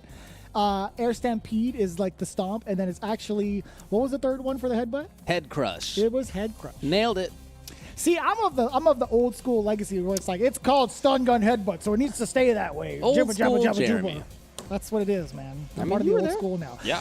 But Wow, hey, you've been around for a long time. What are you talking about? anyways, I appreciate you. Welcome back, everybody, to the CPT Europe West. My name is Vicious here with Ultra David to bring it back to business. We do have some of our top 8 already established from the winner's side. We're still traversing past the pool of sharks, and we've seen some pretty explosive matches thus far, right? We just ended it with a pretty big one in regards to that Alex and Bison match we just saw between Dado Mago and Escudo. But we're moving on into the bracket. We have Gambonero versus Castro coming up, both hailing from Italy. There you go. We're looking for, from Gambonera, Ken or Dan. Could be Dan. I would love it if it was Dan. It would be cool. Personally. Currently, Gambonera is 6th in points for EU West. Actually, if you look it up, it's like lower than that, but apparently he entered with 2 different names at one point. So you got to add the points together. So I did the math, and as a result, he's 6th. Kostra is currently 19th in EU West. And from him, we're looking for Ken, Urian, or Luke. Look at that. Gambonera has chosen to put Dan right up at the top. So maybe that is, in fact, what he's going to go with at the beginning here. My man's got a Los Angeles Lakers hoodie. Let's go. That's what I'm talking about. Sports ball. But no, I mean, like, that's cool. I mean, like, I love seeing the reach out there, too. You know, it's pretty cool. But you do see Dan on the board going up against Ken. That is, you know, that was a matchup we've seen probably when Dan came out. You know, he had a lot of silly stuff. Some really, really silly stuff. But Ken, not as much, I feel like. Now it's kind of turned around a little bit. I think a lot of the Ken players right now are very, very satisfied with the last couple of changes from the past seasons. We've seen a lot more viability, and we've seen a lot more exposure with this character in a CPT atmosphere. Dan, not so much, however. So really curious to see how that matchup is. In fact, I'm actually kind of curious to see what these two players had in mind. Whose quote is coming up? I don't think either quote's coming up, but I can tell you that I can tell you that Gambonera's quote is "just have fun and acquire experience." I feel like that's cool. Very straightforward. Very straightforward. I like that. The fact from Gambonera is Street Fighter V is my first fighting game, and I started playing from Season 2. So good work. Good work. We've had Not a couple easy. of people like that, right? That's just been like joining in towards like the later seasons or like Yeah, you know, quick on the last- come up. Yeah, it was Escudo who said I started playing with SF5 Arcade Edition even, which is of course Super later. impressive. Kostra said, played Zangief at the beginning, was easy to 360 with pad. You're right, it is Dan versus Ken. Dan is a good character, okay? Can we just have everybody out there establish, please? Dan is it's not like he's good for Dan. He's a good character in Street Fighter V. I really think he's strong. He has great walk speed. The man has different pressure than everybody else in the game. He's got a different option when it comes to V-meter than everybody else in the game. He's got some good whiff punishing tools. He can do more damage this season than last season. I think he's good, man. So this was your character in previous iterations. Like, why wouldn't you play him now? I tried to, and I just got to tell you, I don't have the execution for V-Skill 2 cancels. That's what I Yeah, imagine. that's That's one of the biggest like hindrances. Yeah. I feel like it's also one of the strongest points he has, right? Sure. We see Gambonera exercising that as well, right? Getting some of these cancels, getting some of that extra damage that he can get on the table. But that's just like the barrier, right? I feel like that accessibility to damage is more often like can be found through other characters on a more consistent basis, no? Yeah, I don't think he's like consistently a big damage character, but I do think his pressure is like, uniquely strong. Oh, what a block! But he's too far. Anything's gonna do it though. Oh boy, just outside of range. That could have been a tippy tip of EX stand kick, which is plus frames, but it wasn't quite there. I really like Castro's. You get to change it to your Power Stone outfit? This is sick! That's so cool! Sorry, I'm geeking out. No, Anyways. this is punishable, yes. Castro's defense has been great. I really like his reliance on V-reversal to just get out of situations a lot. Yeah. He's been whiff punishing well. He's been pick it from me the last couple times. Oh! Yep, there you go. Uh-oh, could be big. Oh, not big enough. Yeah, Gambonera, I mean, he started off with a crush counter, could have been like a jump in into a counter hit combo, Exactly, etc. yeah. But even so, just dropped it outright. What happens now? It's the reversal. Man, he sounds so nasty when he gets hit by stuff like that. Dan just sounds like he's like yucking all over the floor. Oh, yeah, he's great. This is going to be, wow, he's giving up every bar. No! There we go. That's the combo we wanted to see earlier. Big counter hit conversion. Yeah, that's about as much as you get with Dan. Oh! Ooh! Man, he brought the Filipino on him. That one. Hey! Ooh. Castro had some really big confirms. Again, his reliance on view reversal to escape situations, just really hard for Gambonera to actually pressure for long periods of time. And then his hit confirms as well were great for Castro. Big reason why he got this W in game 1. I don't like this, I guess like his thought process in regards to like what he needs to do to take it over Gambonera. I mean, like there was one big moment where he actually had the corner positioning and opted to just back off because he didn't know like how volatile the other person could be because I don't know what their history is right Sure. between these two. So I kind of get it. Like more often than not, you want to just kind of like keep the pressure on, but with the amount of meter Jan has is like and how much experience you have against like a certain character, it's like, you know, I'd much rather just kind of like back off a little bit because if I make one misstep, I'm going to be in the corner and I have to face off against V-Skill 2, that's going to be a problem because you talked about that kind of pressure with Dan. It could be very intimidating to even try to find a button to press in between some of the V-Skill 2 sequences. Yeah, definitely. So, I like the defensive choice. And I guess that Gambonera was tired of seeing that. I mean, maybe he goes here to Ken. Again, he's told us that Ken or Dan are the characters to look for. Ken is already up there, of course, for Kostra. Maybe that's where Gambonera is headed. I would like to see it. I mean, we've seen the Dan exercise already. I mean, there was a big mishap he had against an EX uppercut where he didn't get to solidify that damage. And I feel like, you know, having that on the table would have at least got him that game. But I don't think he did too poorly. No, I genuinely think he I'm did, with you, man. I don't think he needs to change. You know, I think if he hadn't dashed forward, for example, in the last situation and relied on whip punishing instead, it would have been okay. But he, in fact, did make the switch. Ken, obviously, a very strong character, too. You're right that Ken players are happy about him. He is a character who has a ton of options in neutral. He's got great stuff if you're a reactive player. He's got great stuff if you're a pressure-heavy character or player. He's got a great option if you like to take risks or if you don't like to take risks. Like, I feel like he's a kind of all options for this character on the table, in my opinion. Oh, and I love that. Just standing there with the standing medium punch. That's going to be huge. Gambonera making it work. Yes, look at this. His Ken has come out to play. A lot of damage incoming. Not going to be death just yet, but you're definitely within line to do so. Watch out for that throw. They're backing away, and I love that Gambonera. Just in case if Castro wanted to spend that bar for an uppercut, he was ready for it regardless, and he's in a very prime position to take this round back. Or sorry, this round and put it on the board. Mm-hmm. He's playing so safely. Look at this. Oh, too far? Too far, though. Wait! Yeah, that is a bummer for Castro right there. The character model didn't spin around in time. Oh, no. Don't let it be this way. Do not let it be this way, Gambonera. That's 2 throws. You're getting close to that win condition. That crush counter would have led to almost death, I feel like, if it hit. Ooh, low forward finds the mark. Gambonera just barely getting away with it, too. Just to the toe. I was a little worried for him, too. I agree. He was playing maybe too passively. So different story here. Looking for the confirm, but not quite. Could have been a big low forward confirm to uppercut, but instead opted to go for the fireball. Wasn't too sure of it. Both keeping it safe. Look at this. The reactions are really great from Cabanera. Oh, you still get Sick! it! Oh, I could get a little bit more of that. I like that. Yeah, whip punch too. Ooh. Watch out now. A little bit of a frame kill. Kind of fancy. Castro out of the corner as a result, but right back That in. was disgusting. Wait, what? Crosscut DP canceled into critical art? You are actually a beast for that. Galvanera, yo, showing off the technical stuff. That was, man. I haven't seen that in a while. That was sick. I have not seen something like that in a very long time. Avoiding the Tatsu into the crosscut DP into critical art, that's got to be a highlight for sure. That was rad. I gotta Someone say. clip that. That was disgusting. I gotta say.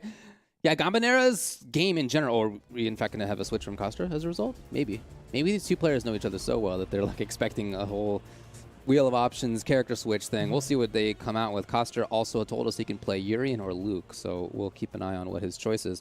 Gambanera's Ken, though, killer right there throughout that whole game.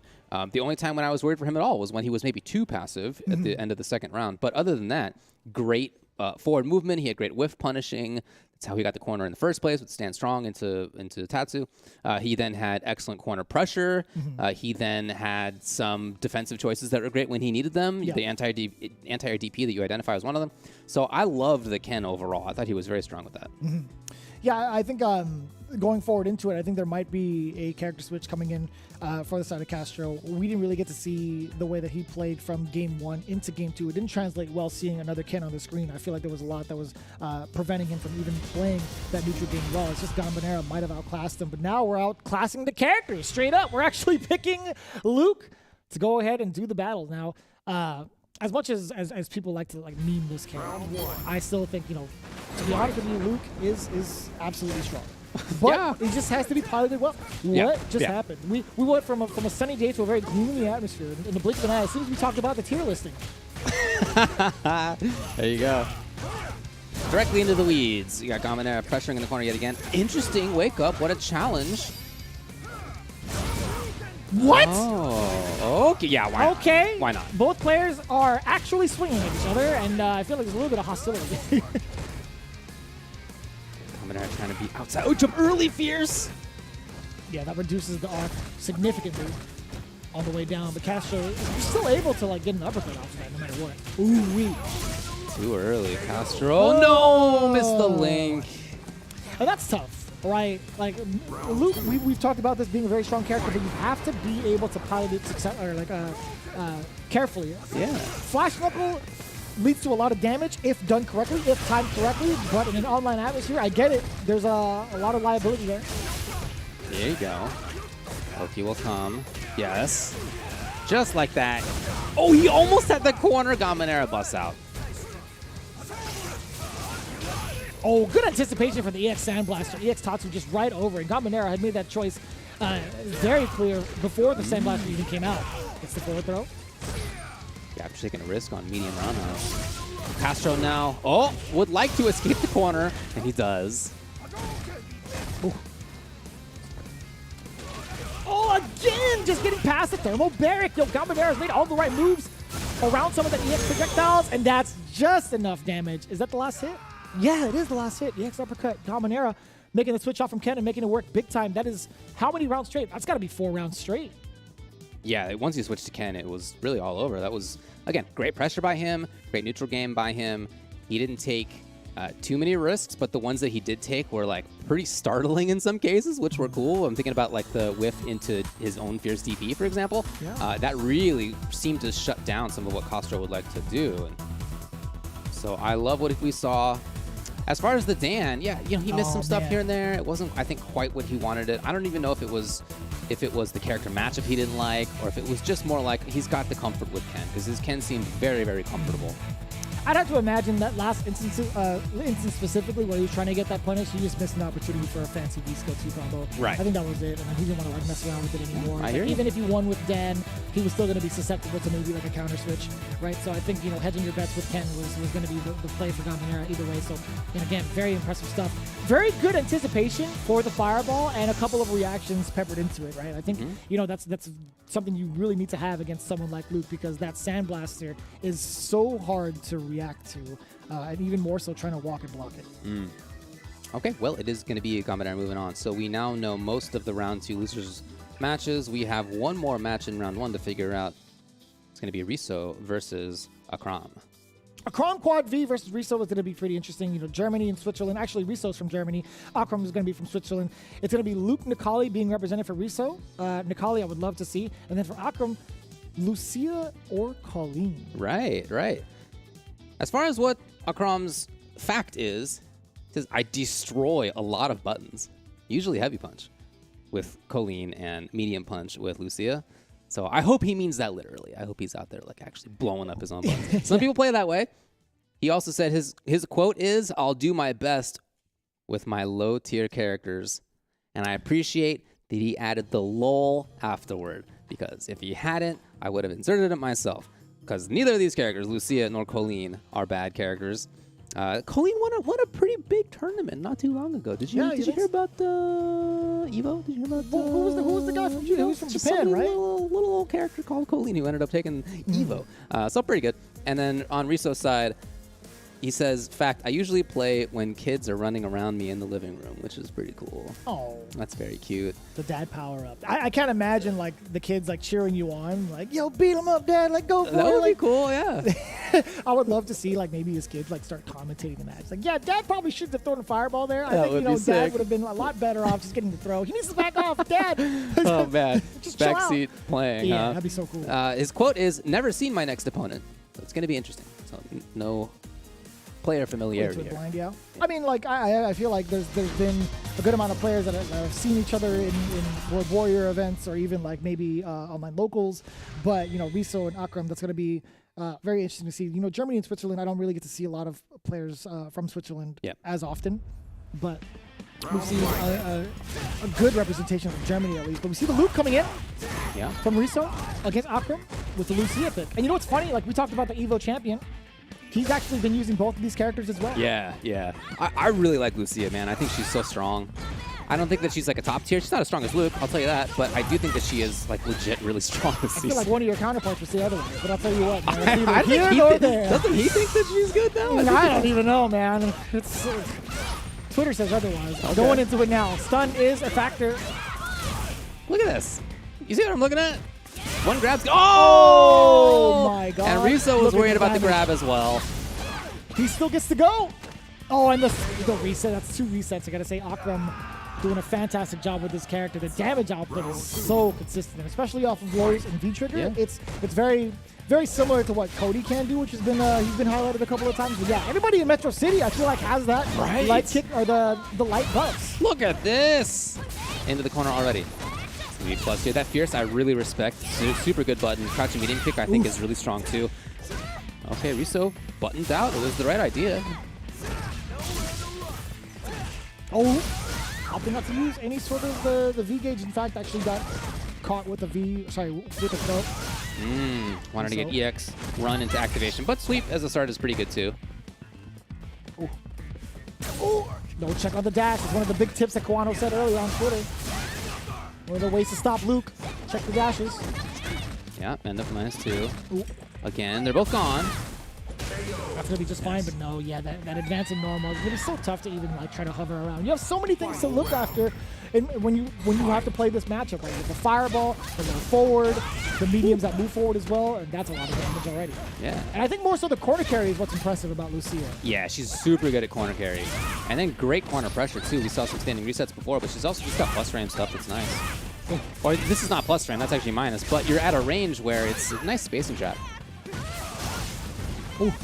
Luckily, there was a Sandblaster and not an EX Flash Stumper. That's going to be great for Akram. Oh, this could be tricky. Yeah. Oh, yeah! That's what I love to see. You get hella dead. Even after that, you get to follow through. That was super flashy from Akram. Really unfortunate for Riso, not knowing that setup was coming. Like that's something like we've kind of dissected in the beginning. Oh, Yeah. David has a lot to say about this one. I've been hit by that, but after I got hit by that, I did the lab work. Just make sure that you quick rise. That's it. That's all Just it make is. sure you quick rise.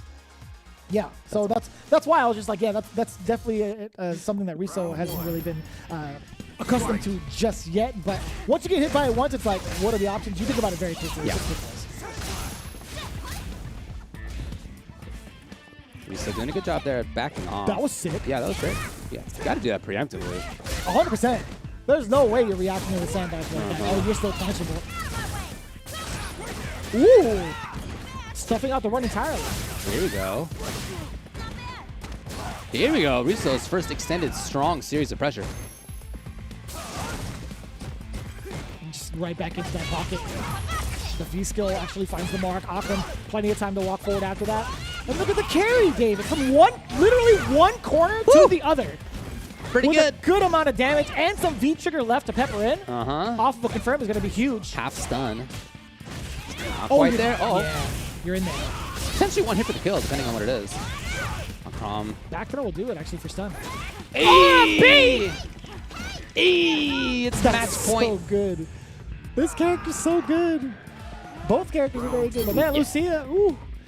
I'm loving what I'm seeing. She's sick. Shaking and grooving, I gotta say, man, that was a phenomenal sequence. Right back in Riso's face. Oh no. A little bit of a frustration setting in, thinking the low forwards a hit. Easier said than done. You know, you got to do that if you're going to be a top level player, but boy, it is not easy to consistently make that hit confirm happen. Ooh. Again, very good character. Nice. Could be a little bit tough to manage online. Yeah, it's true. Activation route plus frames. Ooh, ooh, ooh. Activation from Riso as well. Yeah. Oh, I love this. First time we saw that.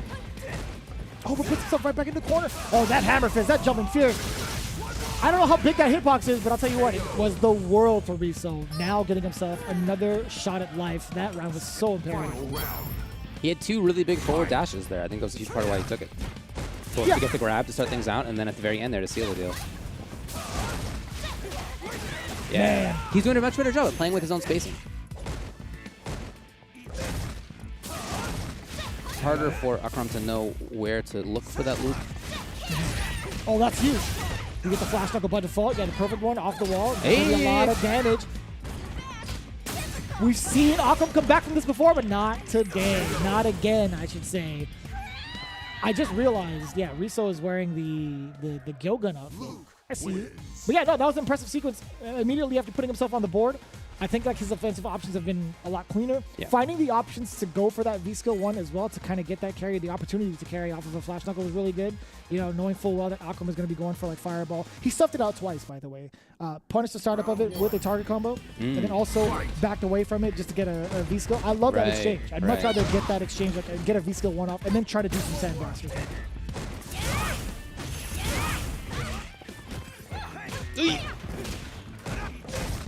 Vito trying to battle. Stuck in the bathroom. Ooh, and I love that. Yeah, still being able to check from that far away. Akram has his sights on the airborne approach too early. Any sort of airborne movement. Wow. Dash up, okay. Oh, yeah, you're trying to catch a delay button. Yeah, you're shooting for the fences there.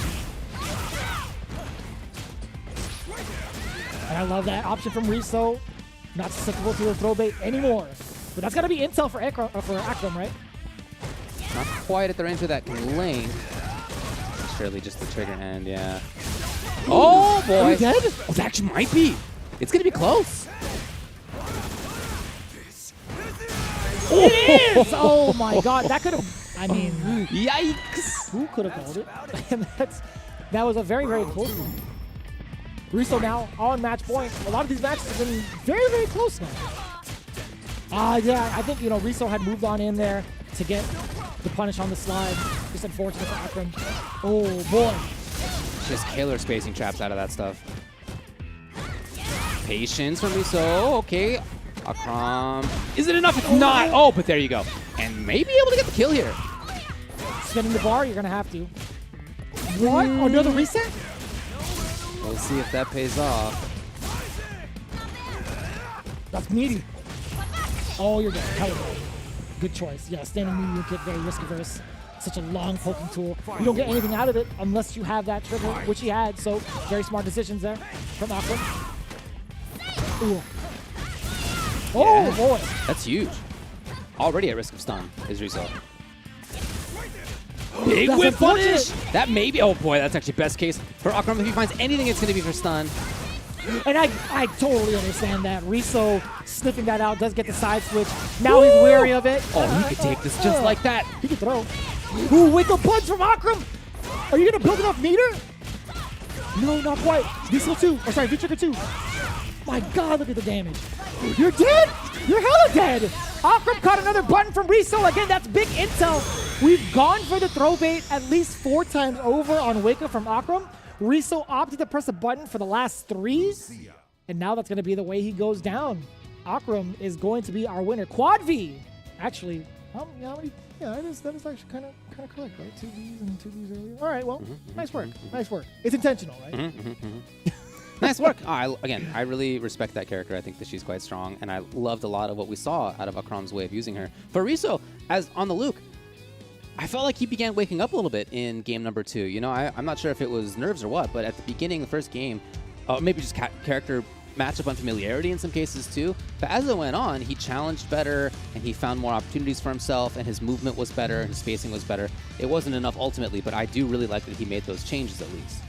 Man, and you can see the conditioning, right? Just based off of that replay alone, there were 2 instances where Akram actually forced an awkward mix-up between like either a flame kick, a normal, or a throw. That's just been so tricky for Riso to handle it. Right here, in these situations, he's been guessing for games so many times, and that's great for Akram to keep the wheel of options open for Riso to get schmitzed by. But all memes aside, again, we saw that adaptation. We saw a little bit more of an exchange from Riso, putting himself on the board, but a lot of it came from getting some of these big confirms that he wasn't able to get in game 1. Yeah, he definitely made adaptations that paid off, but ultimately not enough. Akram, so what's the idea? Do you think that was an intentional reset? I don't know. I mean, I feel like he still could have gone to like target combo into whatever he wanted, but I can't tell at that point. Yeah, just like that, right? But yeah, I will say on Riso's behalf, there was one unfortunate exchange where he actually got a whiff punish and it caught Riso mid-air in order for Riso to recover and get that whiff punish. So that was just kind of like an unfortunate circumstance because we saw the target combo, like the rest of it kind of come through, but Riso just got outright punished by it just because he committed to that string. So all things aside now, Akram, his reward, having to play off against the Doom. Hard to get any closer than that match, just down to the very last interaction. If that had been a challenge that Riso won, he would have won the match. He didn't, so he lost. I mean, it's just hard to get any closer. So shout outs to both players. But yeah, we're moving on now to round 2. All these matches from here on out will be to make the top 8 and loser's side. And we're going to get to one of those now. That will be Geeko versus Snowboy. So Snowboy was sent down to loser's side by Garnet, which didn't happen on stream. That actually happened before. Geeko sent down by Fasa. Right, yeah, we saw that in the winner's side earlier. Geeko, who has been pretty much dominating the World Warrior events. I don't know what their exchange is between like Geeko and Garnet, but I kind of like do things by association, right? In terms of like how that matchup kind of goes. You kind of get a hint of how maybe the matchup might go against Snowboy just based off of that, but that never tells the whole tale. In fact, it's going to be Cammy versus Vega. This is a matchup that we also rarely get to see in the current atmosphere of the game, but I will say I think Vega still does a pretty decent job of traversing past like the normals that Cammy can occupy. Like medium kick is going to be a big tool for Cammy to kind of try to like press her way in, and also the air approach. I think Vega can do a pretty consistent job of like stopping her approach. Yeah, his walk speed's great. He has very fast movement, right? He's got, under the red circumstances, good damage. Yep. But, I'm really thinking back to the match we saw for Geeko, where I felt like he was so much in control of so much of the time, and didn't end up working out in his favor, but there were extended periods where he was just killing it on whiff punishing and spacing and pressure and all that sort of stuff. Oh, it's going to be the Urian. Snowboy with Urian. He told us Nash and Claw are the 2 that he's got up his sleeve, but it's in fact Urian. With Trigger 2 as well. Fasa logged into his account all the way from Germany. Right. But it's going to be, you know what's crazy? It's actually going to be Trigger 2 as well. Did you mention that? Yeah, amazing. Did I mishear that? It's all good. It's wild. It's actually kind of wild. I wonder what it is out there with Trigger 2. Yeah. You know, every region always has their own like takes on characters and stuff. It's like that for every game. Hey! That's a big confirm. Not only is the damage out there pretty good, but it just moves so far forward too. That's unfortunate. Oh, you're dead. Maybe? Yikes. Snowboy trying to walk up and get it. Not quite there.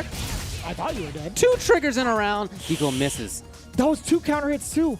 But it was too far to get the extension off of the send medium punch or the link. Could be EX tackle at any point. Geeko is so cognizant of that. Okay. Oh.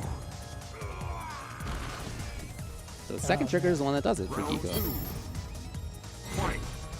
Had Snowboy actually built himself a little bit of meter prior to the combo landing off of the V trigger 2, he would have had the W. So luckily for Geeko, again, surviving by the skin of his teeth. But now he gets full control in this corner. That was a very deep dive kick, allowing him to pursue normals after that. But Snowboy still trying to fight it out. Hooligan out of there. Same side. What? Nice. Oh, he did his stun. Geeko just has it in his mind that when he finds the stun, he builds the meter, even though it doesn't matter at all because that's the last round of the game. Game 1 goes to him. Not too bad. I think round 2 was a lot cleaner of a round for Geeko. Yeah. I mean, clearly it was, right? Already pushing Snowboy to the corner, but that first round was super close, right? He's trying to avoid that at all costs because of the fact that, you know, some of these Urian players can be quite unpredictable. I don't even know if that's going to be the same character or the same case, really, because we might be going to a character select screen. I mean, all things in mind, I think Snowboy didn't do too poorly in round number 1, but round number 2, that was definitely a very intimidating round, to say the least. I think there was a lot that Geeko was preventing. Like, I think there was a lot to be said in regards to his approach. He had the right dive kick in mind to get a lot started, but even before that, he got that corner opening. Has been very significant for Cami players. Just as soon as you get that opening, as soon as you get that pressure, it's like, all right, well, I can press whatever I want because, 1, he didn't have meter, but even if he did, it's not going to be invulnerable for, early on. So again, he told us that Nash and Claw are the 2 to look out for from him. Urian we didn't expect. Yeah, I think he is changing characters. So whether it's going to be either one of those, I'm not sure, but it's going to be one of them. Which one we got? Vega is the choice. So it goes back to the Claw. He's got V-Skill 2, which is a great choice if you're worried about things like people pressuring you. Super good V-Skill for that stuff. He's got V-Trigger 1. The mobility will be there. Yeah, I think even no matter what the trigger option is, I feel like using it for V-Shift against dive kick would be more important for this matchup in particular, which is why I think, you know, a lot of players now can deal pretty well against Ken, just because of that factor alone. That is definitely big. Too far for anything else after that Pierce. Oh!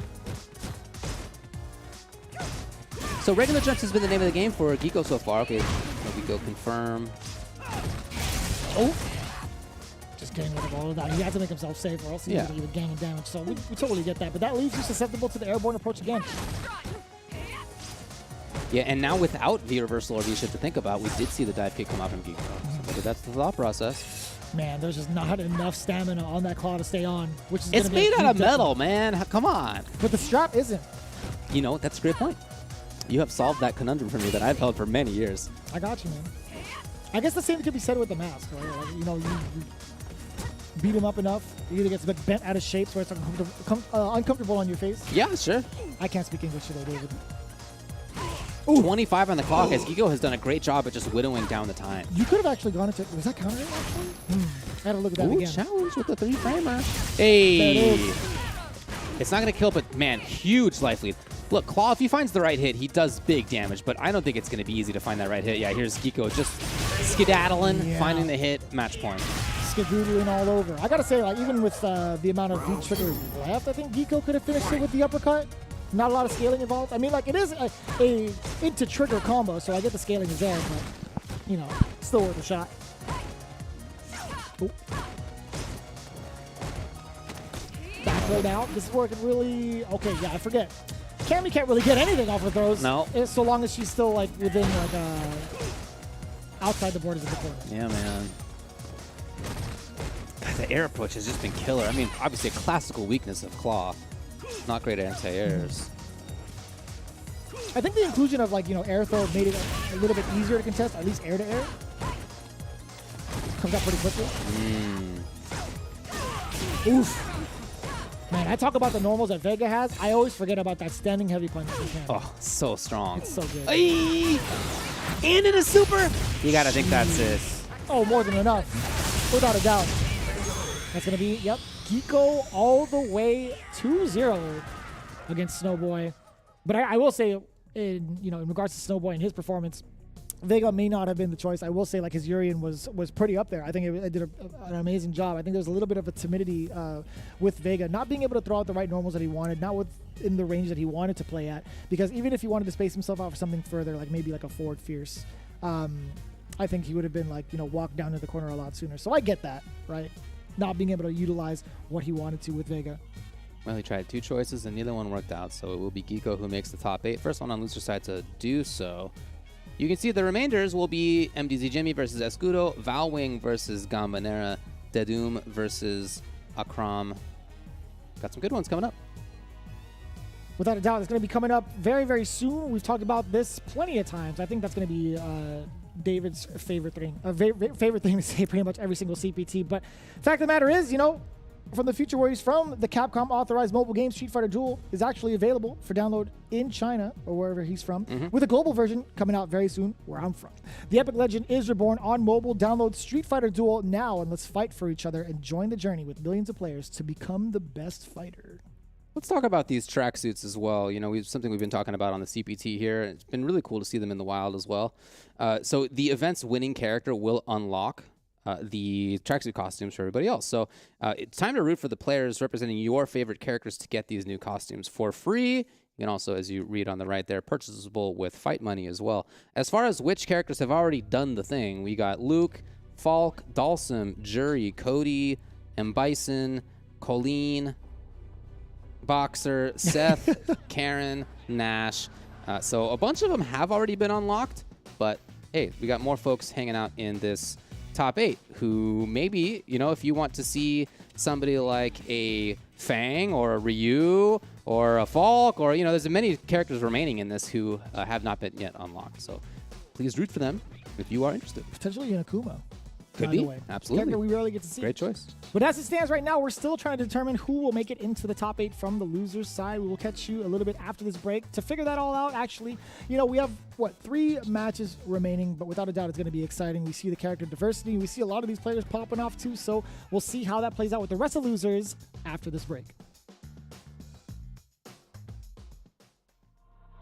Time to fight, time to fight. Never give up, we won't retreat. The ones who stand have turned to feast. So fight, time to fight. Glory waits for those who fight. We unite, we are street fighters.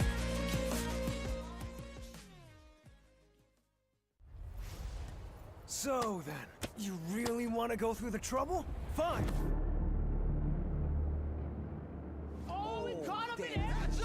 Reeled back in the seat. It's like, this is your first time tuning into Street Fighter League. Where have you been? We've been waiting for you. This is Street Fighter League. Looks like I can have a little fun now. We're about to take you on a mad, wild journey. Oh my God. I was actually in awe. Street Fighter League is coming to see who is the best in the world. And I'll tell you right now, it's only the beginning. I will fight you. Gachiku! Oh wow, Gachiku. Oh, that is really unfortunate. You saw that exchange right there. We've seen something open whip punish it a couple of times, but the jump back, Hiro stealing it all back from Gachiku. You can't jump in the corner. What are you doing? Oh! Yeah. Oh my God, just 1 second left and it runs out the clutch. Just teasing, just lots of tea. Get the kettle warmed up. And he gets the stun. That was nasty. It's even more an international players ball. We're getting players from all over the world. And I said it before, but we're getting the best players here to show you guys off. No time to be wasted. The think there's gonna be more than enough to jump in.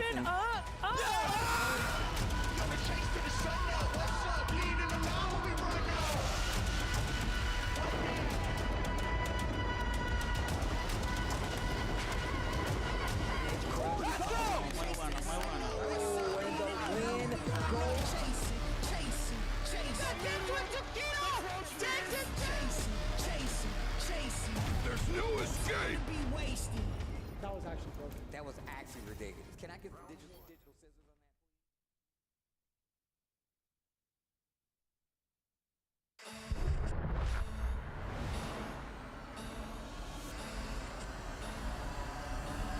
that? Let's begin.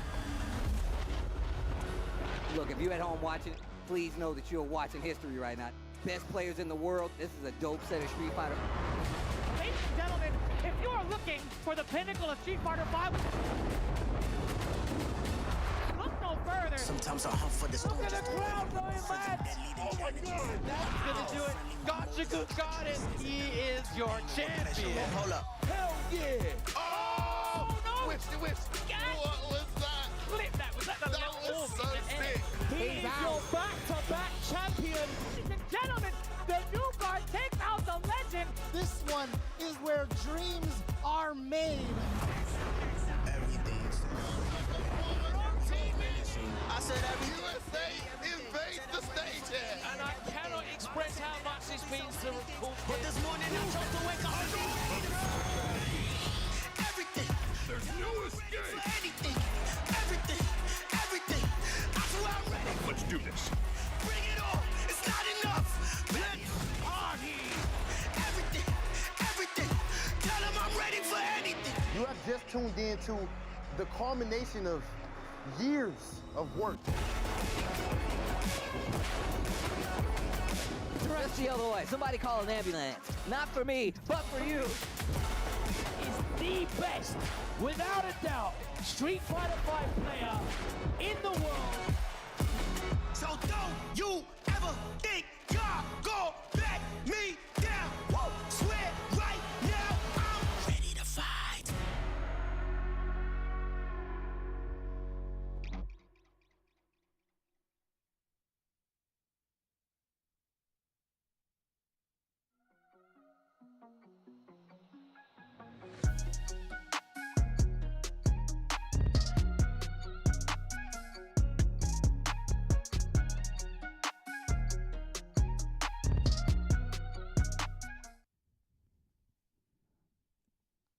Six players remain undecided. Unclear if they're going to make it into the top 8 or not. That's what we are here to figure out. Again, in terms of winner's side for top 8, we already know that. In terms of the loser's side for top 8, we know one of them. We've got 3 more matches to figure it out. Let's go over to the bracket, and we'll let you know exactly what's going on. You made the suspense like that much more intense. I feel like the way you, 6 players remain in the top 16 losers bracket. It's MDZ Jimmy going up against Escudo. Yeah, but all jokes aside, I think this is going to be a very, very tough matchup. I think Ryu versus Alex. There's a lot to be said in regards to like how Jimmy is fearful of some of the wild players. Well, Sure. Alex inherently I feel like is a wild character. Escudo has been pretty solid thus far, so kind of fearing for him a little bit. But for Escudo, I think he's been doing a fantastic job. The way that he performed in his prior matchup, man, he was super sick. I think there was a lot to be said in regards to his decision making overall with Alex has been super on point. But we're gonna see how that plays off against the Mad Lad Jimmy. These are 2 characters who you get to see rarely in terms of high-level play. So when you do get to see them, it's a blast. I guess Alex is maybe becoming a little bit more common, but Ryu's still not very common. And as far as the matchup between them, this is not a matchup like maybe like a Claw who has all these anti-fireball tools. For Alex, there are a couple, but it's really more about just the fact that he's got some great mid-range normals. It's not easy for Ryu to throw fireballs at the ranges where he would like to because of things like crouching strong and forward fierce and stand medium kick and the like. And the fact that when Alex jumps from a certain range, that man hits roundhouse in the sky, then he's going to attack you from way over here. And if not, you don't really get a free Dragon Punch because he just doesn't extend himself quite as far. So there's a really dangerous range for him to jump to against somebody who likes to throw fireballs and anti-air DP like Ryu. That said, the way that Jimmy always uses Ryu to such great effect, I'm always really impressed by. even when Ryu wasn't as strong before. But now, Agreed, again, his movement and his mid-range control, his pressure's good. There's a lot of good stuff for Ryu. Let's see how that plays out. I feel like Jimmy's picked this outfit in particular for like years and years and years. He has not changed, which is a great thing. I like the consistency. There you go. Keeping it true to how he is on stream. But yeah, anyways. All these tools so far. Far roundhouse. Oh, that was too close. Not far. Oh, wow. The slash elbow. EX slash elbow, by the way. Okay, duly noted. I wouldn't have known it. Letting you guys know, okay, we get a conversion there off of the crouching medium punch counter hit. What about the other slash that he does with his elbow? We'll talk about that later, Dave. We get a lariat on screen. Backdrop. EX backdrop. Okay. Plus. Ooh, tuck him in. I think regular grab, so he doesn't really get free. Wow. Ooh, not quite dead yet, but within range for fireballs. Yeah, that's a good play. Chipping away, just one touch. Medium strength or higher, I think. Ooh, that could have been it. There's an air stampede. Oh, and a walk forward of death. Escudo running into the EX fireball. We saw a lot of those mid-range tools that Alex has. Yeah, he tried it there. If that had been a little earlier, that would have crushed. So far, roundhouse from far, I should say. Effective. I really like that right there, which you have told me is called slash elbow. Now I'm gonna check it again. Okay. Oh, what was that? Might have thought he was within range to at least buff or something. Maybe. That was cool. Missed the old stomp. I mean, air stampede. Oof. Yo, let's go. That is sick. That is sick. I love the way he just knocks him down. That standing heavy punch. Not really the conventional anti-air tool, but when it hits, it does it. He tries to parry it. A little bit too early. Oh, tuck him in. That was the sequence he wanted last time, and Jimmy happened to jump out of it. But Escudo, after that slight mishap where Jimmy missed the parry, I think he was a little bit shook in the corner. Yo, that was sick. Jimmy, what active footsies right there. Yeah, that caught some heavy punch. He's got corner for the first I time. think that was really good preemptive. Right? Oh, yeah, he knew it was up. Getting that buffer, the air stampede, stuffing out. Actually, that's an EX uppercut from Jimmy. Trade. Escudo trying to get back in that range for a roundhouse with some activation is what he would love to get. Not giving into the urge to jump. Far! Yeah, he tried to. Yeah, we were talking about roundhouse possibly being the route. But Jimmy taking full advantage of that. He's still looking for the throw. No punish on the throw bait. He got what he was looking for earlier. Just wasn't in time to punish. There it is. Escudo. Too far again. Grab. Preemptively, it was good. Oh, EX. tuck him in. This means he gets Oki. Can you do it again? I think he could have grabbed that. Yes. It was good. Oh! Not like this, Escudo. Jimmy. What a series in the corner right there. It was great offense. He took some risks for sure, but he also just played great in terms of walking back into situations that were very strong. Jimmy maybe overthought some things. We saw his whiff of Crouching Fierce, for example, where he was probably looking for another thing to counterpoke, like Crouching Strong or the like, and that just wasn't what came up. Unfortunately, Ryu's there for a while when he whiffs that. He even had the throw bait he was looking for and didn't get the punish. That was it. That would have spelled the victory for him. You're absolutely right. Oh boy, crush counter to the boots. Lariat plus frames everywhere. Man, he's just letting him take it turn after turn. But how can you even try to contest against something that's for +3, I think? And I love that, the dive bomb out of the way. Jimmy wasn't ready to anti-air anything, really. Yeah, they added that to be +4 at this point. It's busted +4? over the years. It was +3. It used to be. +4? +4. Ugh. Yeah, just keep letting him do it. I'm not even it's hard to challenge, honestly. I'm not challenging that. Yeah. Ever. Okay, both characters have the parry. Ooh, timing was perfect. Jimmy again corner. Bad spot. Oh, sit him down again. Finding a lot of consistency with that air that was one of stampede his also. Oh, what a block, but not punished. Not punished there. Oh, what a flinch. Yeah.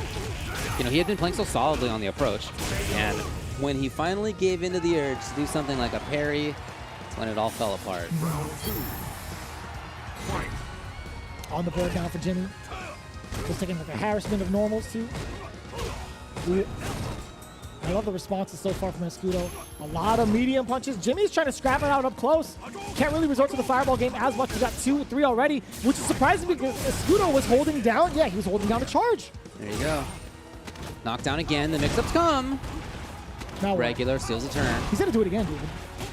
Yeah, that's the stolen turn, and this time Jimmy did not let him get away with it. Oh, not even checking to walk back. He's just so fearful of the approach against Escudo. He's been looking for the throw bait, I think, like more often than not. Just feels like Jimmy gets pushed back almost every time. Hard for him to challenge in this mid-range. There it is! So I'm talking about Jimmy. Escudo, I feel like, needs to save that meter for any time like a fireball actually comes out for the punish. Because he can charge both ways, right? He can charge holding back or even down. You cover both options for a stampede or air slash elbow against the fireball primarily, but right now, ooh. Escudo just moving forward slowly. What a block! Oh. Not punished. I would love to see a punish off of that from Escudo.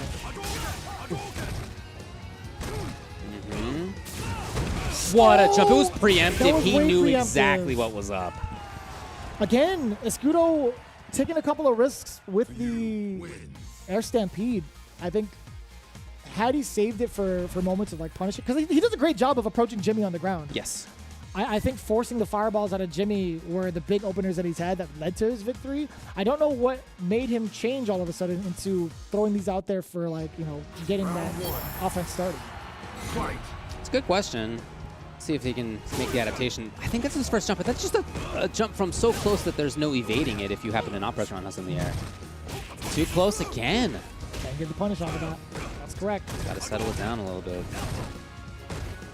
Look at Jimmy moving forward. Yeah, but Alex doesn't really get great choices there. Again with the standing heavy punch within range. Too close, surely. Yeah, Jimmy knows. Oh, I think there was enough of a gap for you to punish that, but Escudo probably didn't have the charge. Still walking it out. Hey. I like that response too. Sure, there's a bunch of normals that Jimmy could be playing. The ground game is there, and I love the neutral jump from Jimmy. Find the mark. No, finally baits it out. Quite punishable. Jimmy's going to take this round, and he is at match point. And just that round was all Jimmy. Escudo tried some options, and in each case they were shut down. Whether actively or by blocking, just right choices. There we go. Close on things. Using a couple of the medium tools, and you see Jimmy trying to bait anything out, trying to force the meter from Escudo. That's going to be a big sign for Escudo to move on in there. Yeah, crouching medium punch is going to be such a great tool for mid-range. Man, the big buffer from the crouching heavy punch from Jimmy. Catching a crouching medium punch from Escudo again. Escudo's got all the resources, but suddenly Jimmy is on active offense. Okay, Jimmy calls it out specifically. Everything's working out for him. Offense, defense, all cylinders go. Anything's going to do it here. I was going to say, please don't overhead, because Escudo's blocked all of it. It's true. Oh! Ooh! EX slash elbow not relevant at this point. The armor will kill him anyway. Hey! Jimmy finally does get that shimmy, does convert into damage, and for the kill. Excellent last couple of rounds right there by Jimmy. He really figured it out. Yeah, I think it was a little bit slow on start in regards to like game number 1. There was a lot that Escudo was kind of giving him in terms of information and the strategies implemented. I think, starting to see what he was being countered with, first and foremost, being able to analyze that in the game number 1 is really what led to his success afterwards. Because, the neutral jumps to stop the air stampedes, or even a couple of light punches to kind of bait out some of the slash elbows, the X versions to get some of these punishes. It really deterred Escudo from even trying to move forward with that. He then resorted to using crouching medium punches, where Jimmy found that answer with crouching heavy punch as well, with the big buffer. We've seen that hinted between game 1 and game 2. So I do love the answers, the wheel of options that Jimmy's been exercising thus far in regards to like playing the counter game. Really well played from Jimmy. It wasn't like Escudo got totally, skunked out in the first couple of games. But man, in that last game, yeah, I think that was actually the end of the second game. But after that, that read was maybe like the real beginning of Jimmy just totally having control, because their game was all MDZ Jimmy as he qualifies for top 8, where he will play Geeko tomorrow. Really excited to see that, actually. Geeko versus Jimmy, 2 players that can be aggressive. I think Jimmy does hold his ground very well with like the fireball game and the footsies, but I've also seen him on stream where he can be pretty aggressive. Giko is going to have a lot to worry about in regards to that matchup, so very curious to see how that plays out. But we're going to be moving on into the loser side even further. Valwing versus Gamba Nera. Now, Valwing falling short to Takamura. We didn't really get to see that Laura play as much, right? I think a lot of the big things that Valwing was going for was pretty much halted right at the root. Like, he didn't even get to get the party started. Right. Actually, didn't even get to send out the invites. No. Yeah, very, very much in control was Takamura throughout that. But again, Valwing is currently second in points in World Warrior in Germany. We know the strength is there, that's for sure. He also, keep in mind, he said he's known to miss in oversleep tournaments. And it almost happened again today, but hey, maybe now, it's a little later in the day at this point. It's the evening, I guess, actually. And hopefully he's awake. Hopefully this is his time. I hope he didn't take a nap, because like when you play early, you have to wait forever to play your next match coming from the winner's side. I mean, the tournament doesn't start until like 4 or whatever, so he should be awake already even at the beginning. But if you're the kind of night owl for whom 4 o'clock is p.m. is you just waking up, I know people like that. I wouldn't name any names, but I know people like that. And for those people, a little later in the day, that is to say like deep evening times, when some of us are going to sleep, is when you're like most awake. So hopefully he's awake. Anyway, Valwing is going to be on that side. And then on Gamba Nera, currently 6th in points in EU West World Warrior, we saw the Dan. Right. And it didn't work out as he wanted. Do you think he might just go straight to Ken this time? I think that might be the case. I think Ken needs to be out there pretty early, especially with a character like Laura. As much as I would like to see, Dan, I think he's a very cool-looking character now, and it's really weird to say that nowadays. So cool. I think he's a very, very cool character in regards to like how they designed him. I think in terms of like the damage and like opportunities you get for like some of these openings, you need to really make them count. Like, sure, you can make some big hits happen with Dan and get Oki off of like Danku Kyaku and get like Oki and stuff, but I feel like Ken does it better, and you need to have that more often than not against someone like Laura. Just pretty much get her out of there as soon as possible. Yeah, he's got great tools, does Ken, to deal with thunderclap stuff. He can DP, he can crouch and medium kick underneath it, and Nullifier, get rid of it. His counter pokes, obviously great. Every hit turns into Oki, so yeah, it's a good pick for sure. So one of the biggest deterrents right now, as we see from Gamba Nera, is trying to contest that thunderclap. Now it's just led to so much on hit or block. You're just kind of frozen there, right? Allowing Valwing to get pretty much these sequences. That could have been huge off of the low 4, but didn't get it confirmed. But now it's Valwing back on it, stunned. Thunderclap is going to be more than enough damage. Yeah, for sure. And in the meantime, something went wrong for Gamba Nera. He did crouching medium kick into V-shift. It's some execution error for sure, because that was not the choice he wanted, surely. So hopefully it settles down. One of the biggest things right now for Valwing. Ooh, okay. I love that. And EX uppercut, you'll make him pay for it. I love that from Gamba Nera. You get the counter hit conversion, crouching medium punch into the crouching heavy punch route.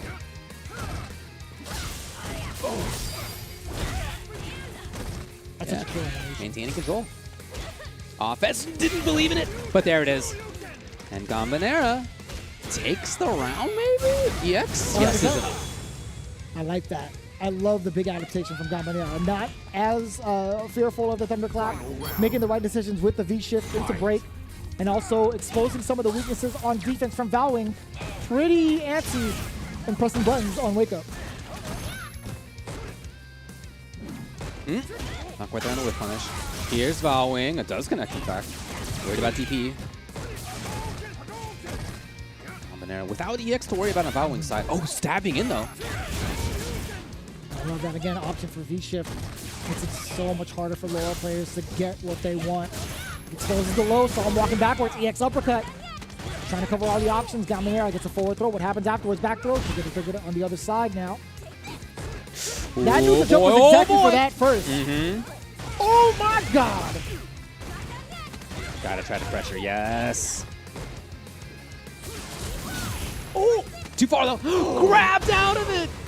That was unfortunate. That was so unfortunate for Valwing. Just a little bit overstepping there after the thunderclap.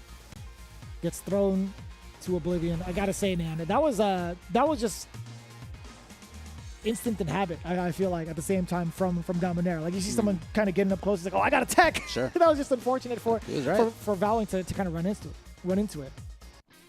A big reason why Gamba Nera ended up taking that was his really effective EXDPs on defense. If that doesn't work out next time, could be a different story. Yeah, I missed the confirm. He had the whiff punish, didn't go through with it. Man. Regular DPs as well. That was reversal DP. Might have caught maybe Dowling trying to throw something, but I didn't see the good counter here on there, so. Yeah.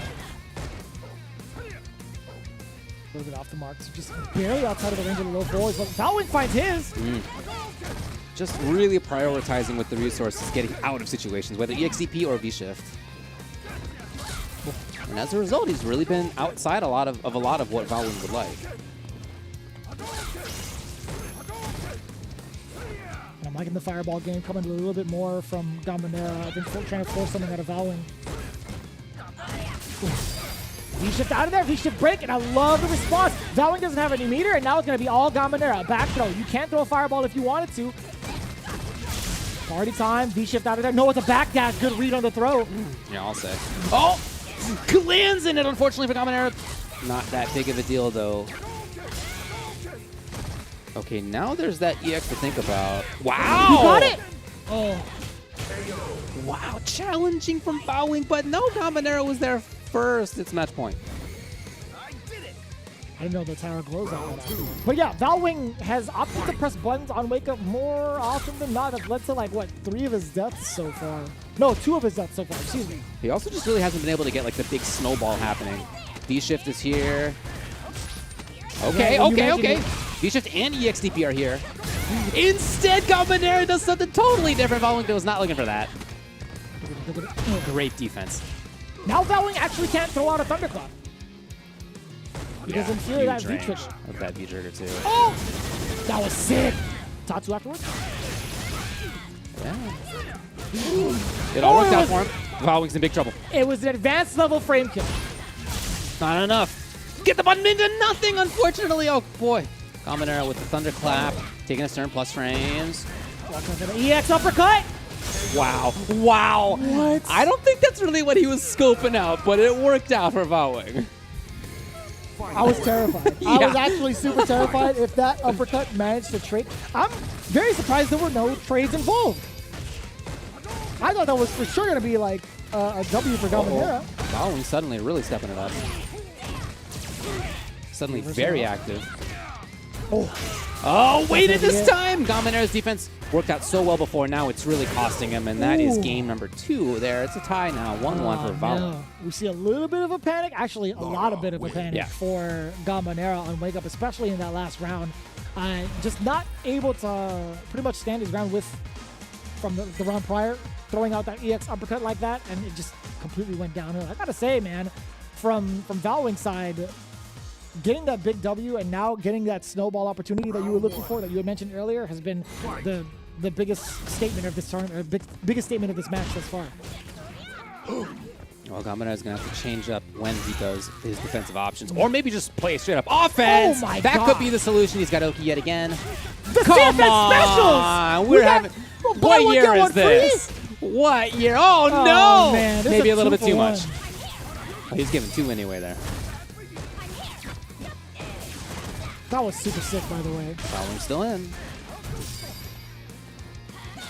Out of the way, Valwyn. Yeah. Catching the jump.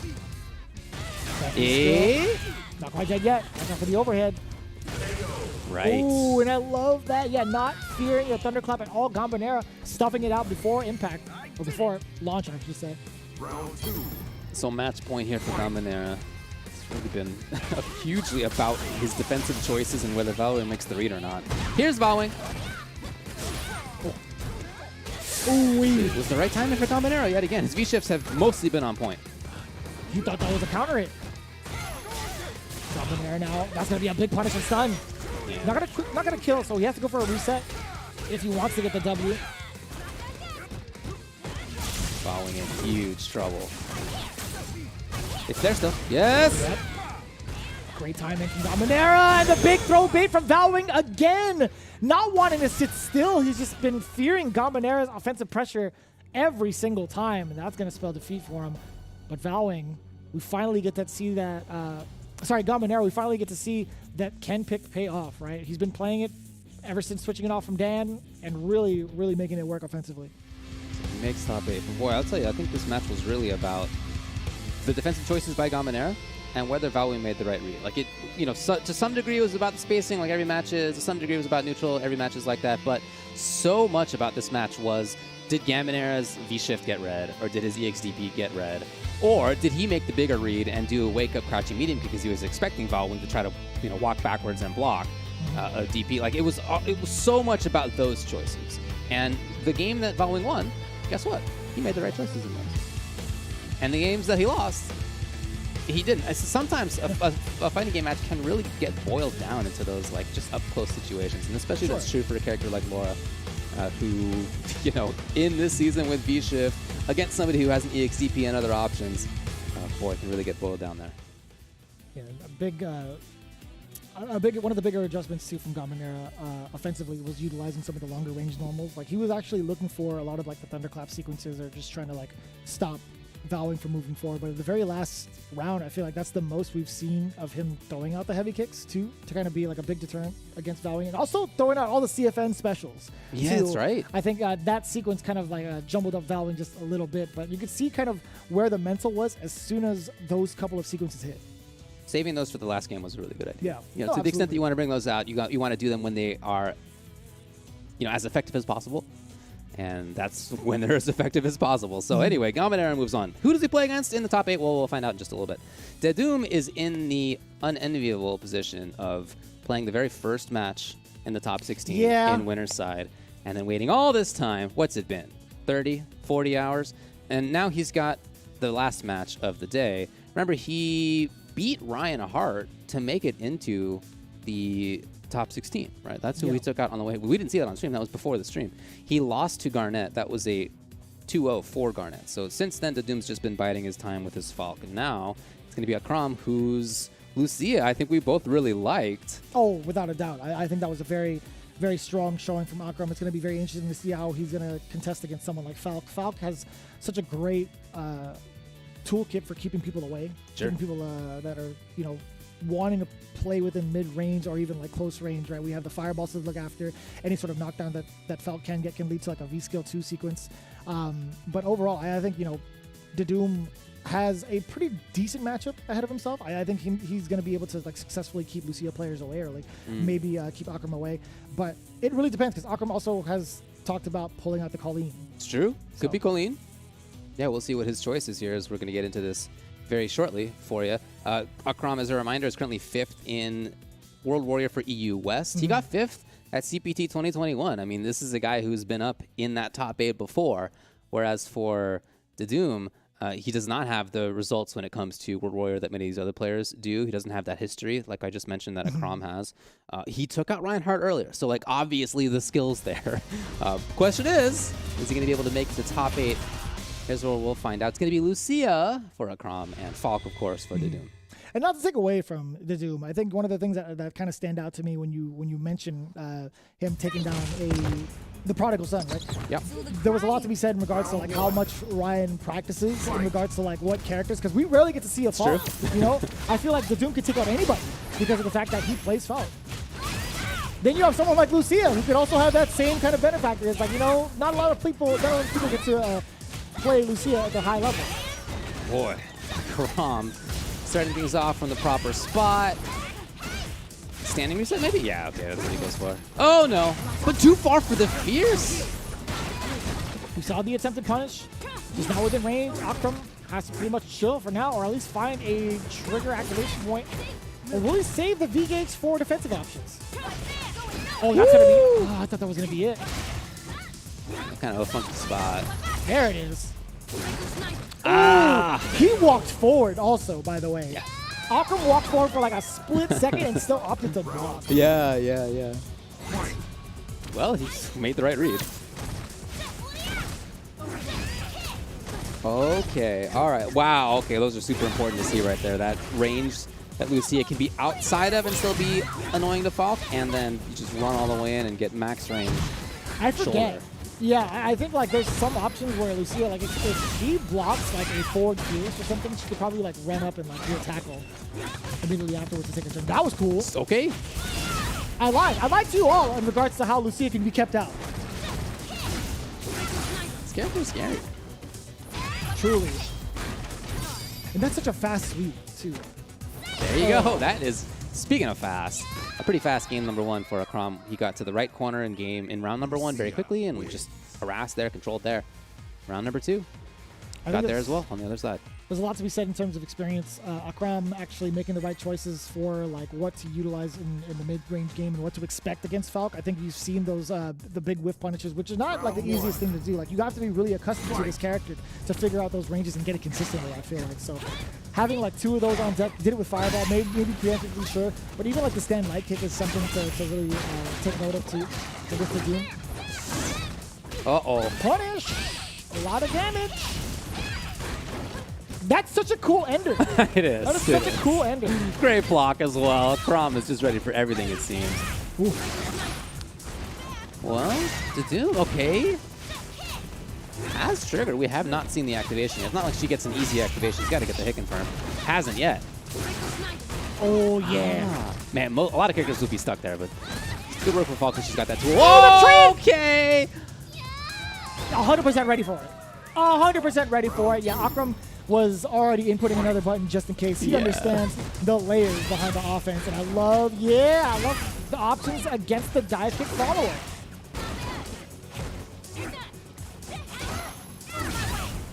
It just almost feels inevitable that the Doom's going to get cornered and then stuck.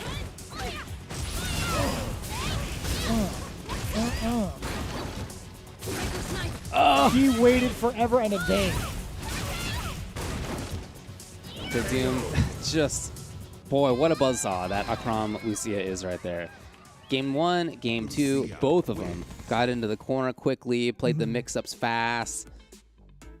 Very difficult for the Doom to keep him out, seemingly. Just, I really am impressed by what we saw by Akram. I can't believe that's actually rounded up the top 8. That was so mad fast, quick. yeah. Even that last sequence, I thought that was going to be like a fierce, like something like sort of meaty. I was like, huh, I have not seen that overhead in a very long time, and neither has the Doom, apparently. But yeah, 2-0 for Akram Quad V against the Doom. You know, very impressive run, but I will say, like, you know, shout outs to the Doom as well, having to go through, like, you know, the first match and being the last one. I always, like, tip my hat off to them because that's got to be, like, the toughest experience. But as you can see here from the top 8, Geeko versus Jimmy, Gambonera versus Akram Quad V. Ladies and gentlemen, we've rounded out Europe West for our top 8. It's been pretty impressive so far. I mean, like, we've seen a pretty even spread of how the matchups went in regards to, like, you know, how many 2-0s there were and how many 2-1s, as well as the character diversity, which you talked about at the top of the show. Hey, man, we'll talk more about this coming top 8 in the future. Oh, so coming soon, huh? That's where I live. I'm already having the discussion about, I've already had the discussion, actually, about the top 8. I already know what the top 8 will even be, because where I am in the future, Street Fighter Duel's already out. But for you, here in the present, aka the past, the Capcom authorized mobile game Street Fighter Duel is available for download in China, but the global version is coming soon. The epic legend is reborn on mobile. Download Street Fighter Duel now, and let's fight for each other and join the journey with millions of players to become the best fighter. Let's also talk about these here tracksuits, right? Talked about the ones that are... Can I help you? Don't worry about it, David. They're cool. I like them. I just want to let you know that I think that they're pretty cool. But they're up here, so let's talk about them. Yeah, you know, it's still pretty early. You know, my mind is waking up, but you guys should also be waking up to the colors that are pretty much on your screen right now. Not the ad we were looking for because, you know, I actually pointed it out. But I will say, you know, we are getting closer and closer to seeing the finality of the Capcom Pro Tour. We're seeing a lot of these colors now getting unlocked because of the fact that these players are unlocking them for you, right? If you have a favorite character in mind, well, try to track down that player from certain communities with the amount of CPT qualifiers coming up because you want to cheer for them as much as possible. Being able to unlock that tracksuit when that winner is revealed, that character gets access to all the colors. But you can also grind it out, all purchasable with fight money. And, you know, we're looking forward to seeing how it all turns out towards Capcom Cup. But, you know, pretty much after that's done, everybody gets their color anyway. Pretty cool deal. It is pretty cool, I agree. As far as the CPT, as you just discussed, the next one is going to be the Middle East, where we're headed. We're going to have...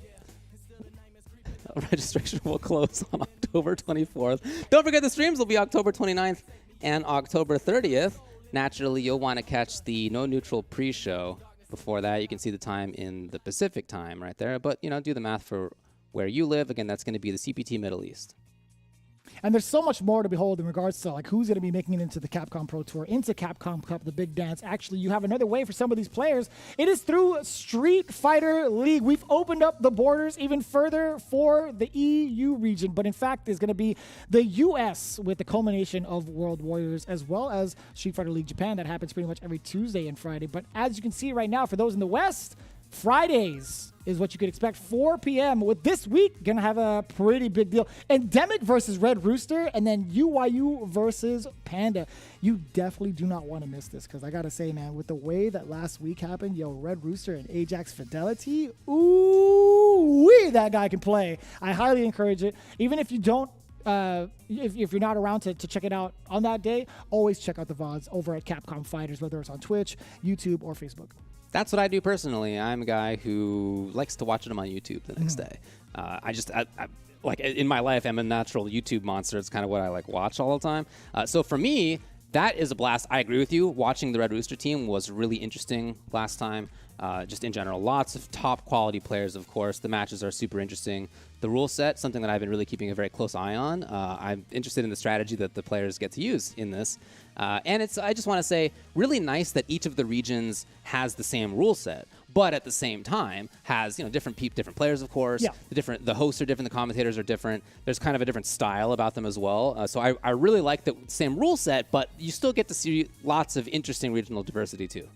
Yeah, the character selection between like every single region, you could really see how each player navigates and pilots some of these characters, right? Some may be a little bit eccentric to Luke, but even so, even with like the abundance of Lukes, there's still different play styles that are shown off from the different calibers of player, the different strengths. So really looking forward to seeing how you all enjoy Street Fighter League, because I'm even being a part of it, I still get to watch it again. I'm like, yo, this is so cool. Even seeing the EU version and the Japanese version, I'm like, dude, I'm with you, man. I'm having a blast. And you guys should be too, because we have so much more Street Fighter to talk about. Again, as Dave would usually say, you wouldn't go anywhere, would you, for the final analysis of what's going to happen in our top 8? We highly encourage you guys to check it out, because it's going to be highly informative. There's going to be so much to look forward to, especially with the top 8. So we encourage you to stick around after this break. We have the full breakdown of what to expect for tomorrow. Time to fight, time to fight. Never give up, we won't retreat. The ones who stand have turned to defeat. So fight, time to fight. Glory waits for those who fight. We unite, we are Street Fighters.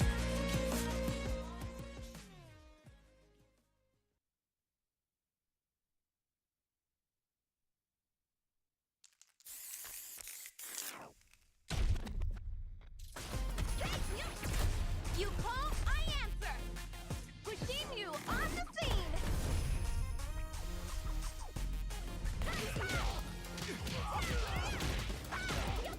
Man, come on, I'm ready to go. Calculated.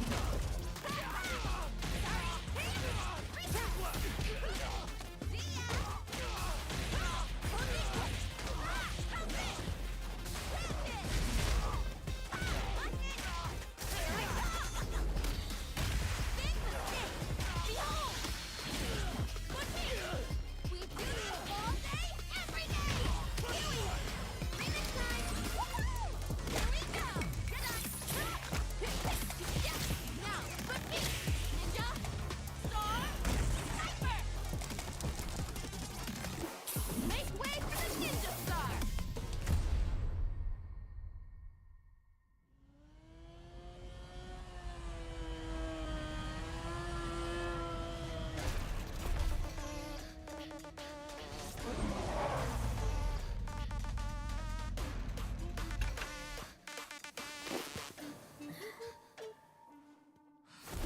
Time to play.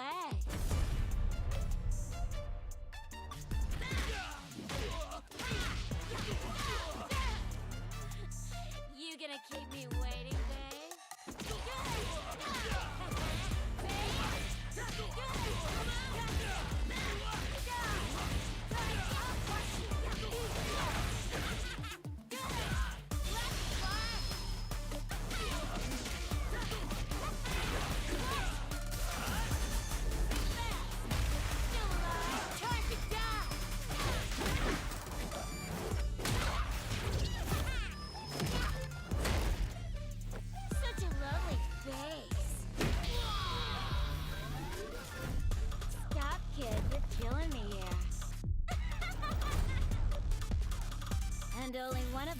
allowed to do the killing.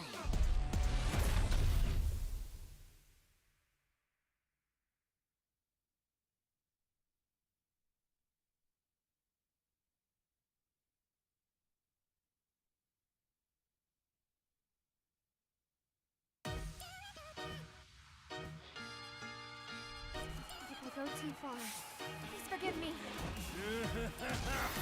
My name is Seth. Bow down for my cycle. It's time for trap. Show me everything. Download. This will do.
A lot of things are happening right now in the realm of CPT, but one thing is for sure, we've solidified ourselves the top 8 for Europe West. Vish is back at it again with Ultra David to break down what just happened. Just in case you might be tuning along, you might be a little bit, sleepy. You started off the day early on a weekend. I get it, you want to sleep in, but let me tell you what the breakdown is with the top 16. If we can kind of flip to that, but if you don't want the spoilers, don't look, avert your eyes. Check out the VODs later. You might be one to check out the YouTube VODs later, like David.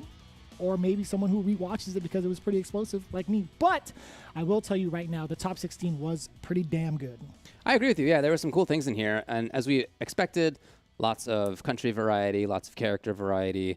Garnett's Fong, just to start things off, was, I thought, one of the most impressive that we saw. And, I think that was to be expected. We're looking for him to do well. Garnett is currently first in points in the World Warrior for EU West. So in making that top 8, I thought he looked fantastic. I thought the same about Takamura. That is going to be a very interesting match. We'll talk about that shortly. But those two, man, they killed it at the beginning here. Mm-hmm.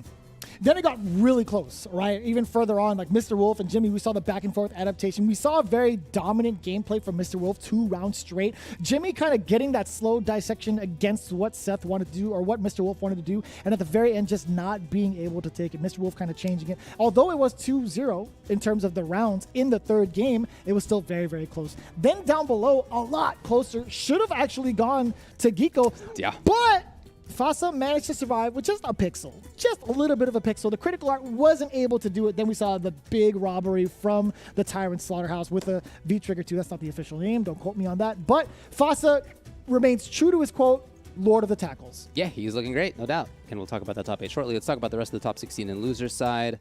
In that round 1 action, Snowboy's Vega looked very strong versus Reinhardt Sagat, knocking out Reinhardt pretty quickly. Then Escudo. I liked a lot of what we saw from that Alex. I thought that looked good too. But Gambonera versus Castro, I felt was a very interesting, close match. Mm-hmm. Yeah, you had like the Dan pick coming in from Gambonera initially. Yep. Mm-hmm. I think there was a little bit of a frustration to like trying to get some of these V-Skill 2 combos going. But that transition into Ken, I think that was just fine. Like you could clearly see which one is really his main and where the confidence is there. So we saw the big blowout. But Akram Quad V versus Riso, this is where things kind of got really, really messy really quickly. I feel like Akram's Lucia was so dominant. I feel like this is somebody I should be paying attention, or should have been paying attention to for a very long time, because the way that he maneuvered around all of his opponents going forward, like from this current position, and we'll get to talk about round 2 later. Yeah, he was playing like a true veteran. Yeah, I really liked it for sure. Then in that round number 2, Snowboy ended up getting losing 2-0. Again, Giko and that Cammy. 2 different looks that Snowboy gave him. The Urien didn't work. The Claw didn't work. Urien almost worked out. Urien seemed to have worked better than the Vega, but neither one did. So then Jimmy versus Escudo, very interesting match. You saw a lot of adaptation in that one. It was really close in some cases. I loved seeing the pokes that Jimmy had. I really liked the ranges that Escudo was trying to attack from a lot of the time. But in that final game, I thought Jimmy really had control. Yeah, I think if I were to highlight anything from the top 16, I think that one had the most back and forth, the most blatant adaptations we've seen between Jimmy and Escudo. So that has to be like my pick for the top 16. Down below, Vowing versus Gambonera. We've seen Gambonera pretty much stuff out a lot of what Vowing wanted to do and kind of force a lot of these big errors on Wake Up from Vowing. I think that offensive strategy that Gambonera has been utilizing is just so intimidating. There's just so much guessing involved in regards to like what to do on Wake Up. Then down below, Doom versus Akram V. Quad V, excuse me, put some respect on it. That was a blowout. It was. That was straight up 4 Vs. You're right. It sure was. And that's about all we'll talk about for that because, man, that match was fast. And we're going to keep the rundown of it fast as well. So let's talk about the top 8.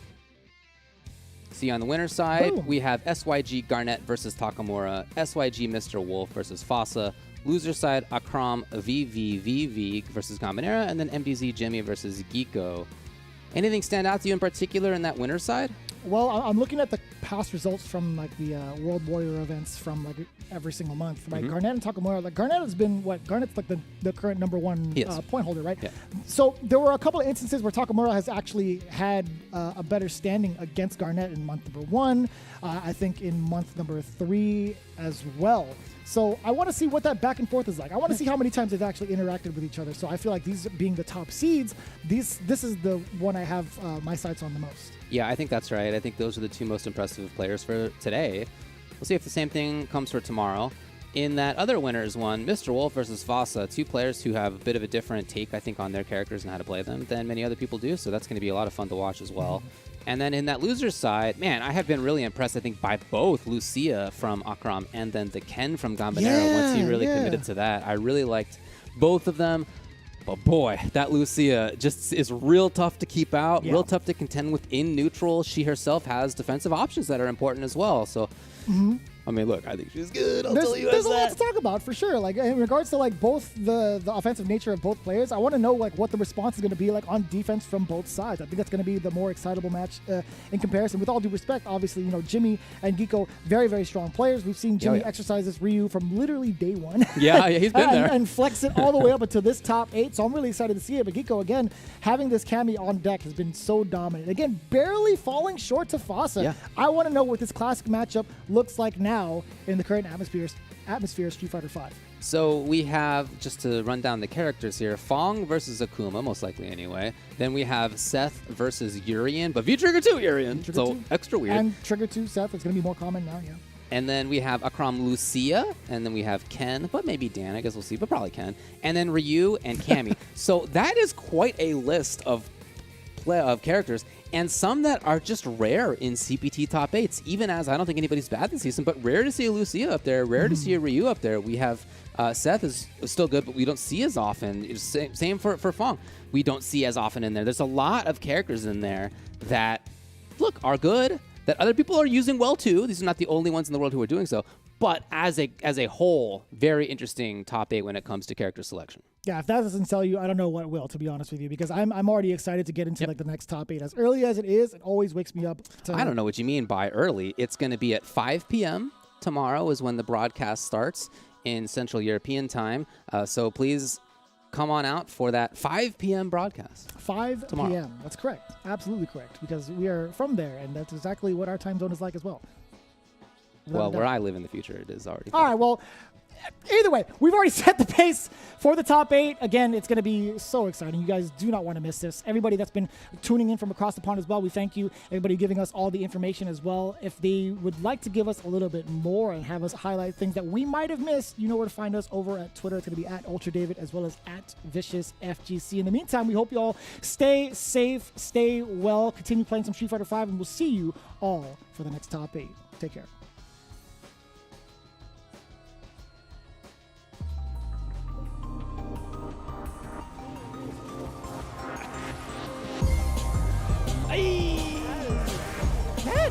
You actually did. Oh, that's so. Bud. He's hunting. Yeah, he's hunting big time. That is gonna do it. What a game! Oh, he went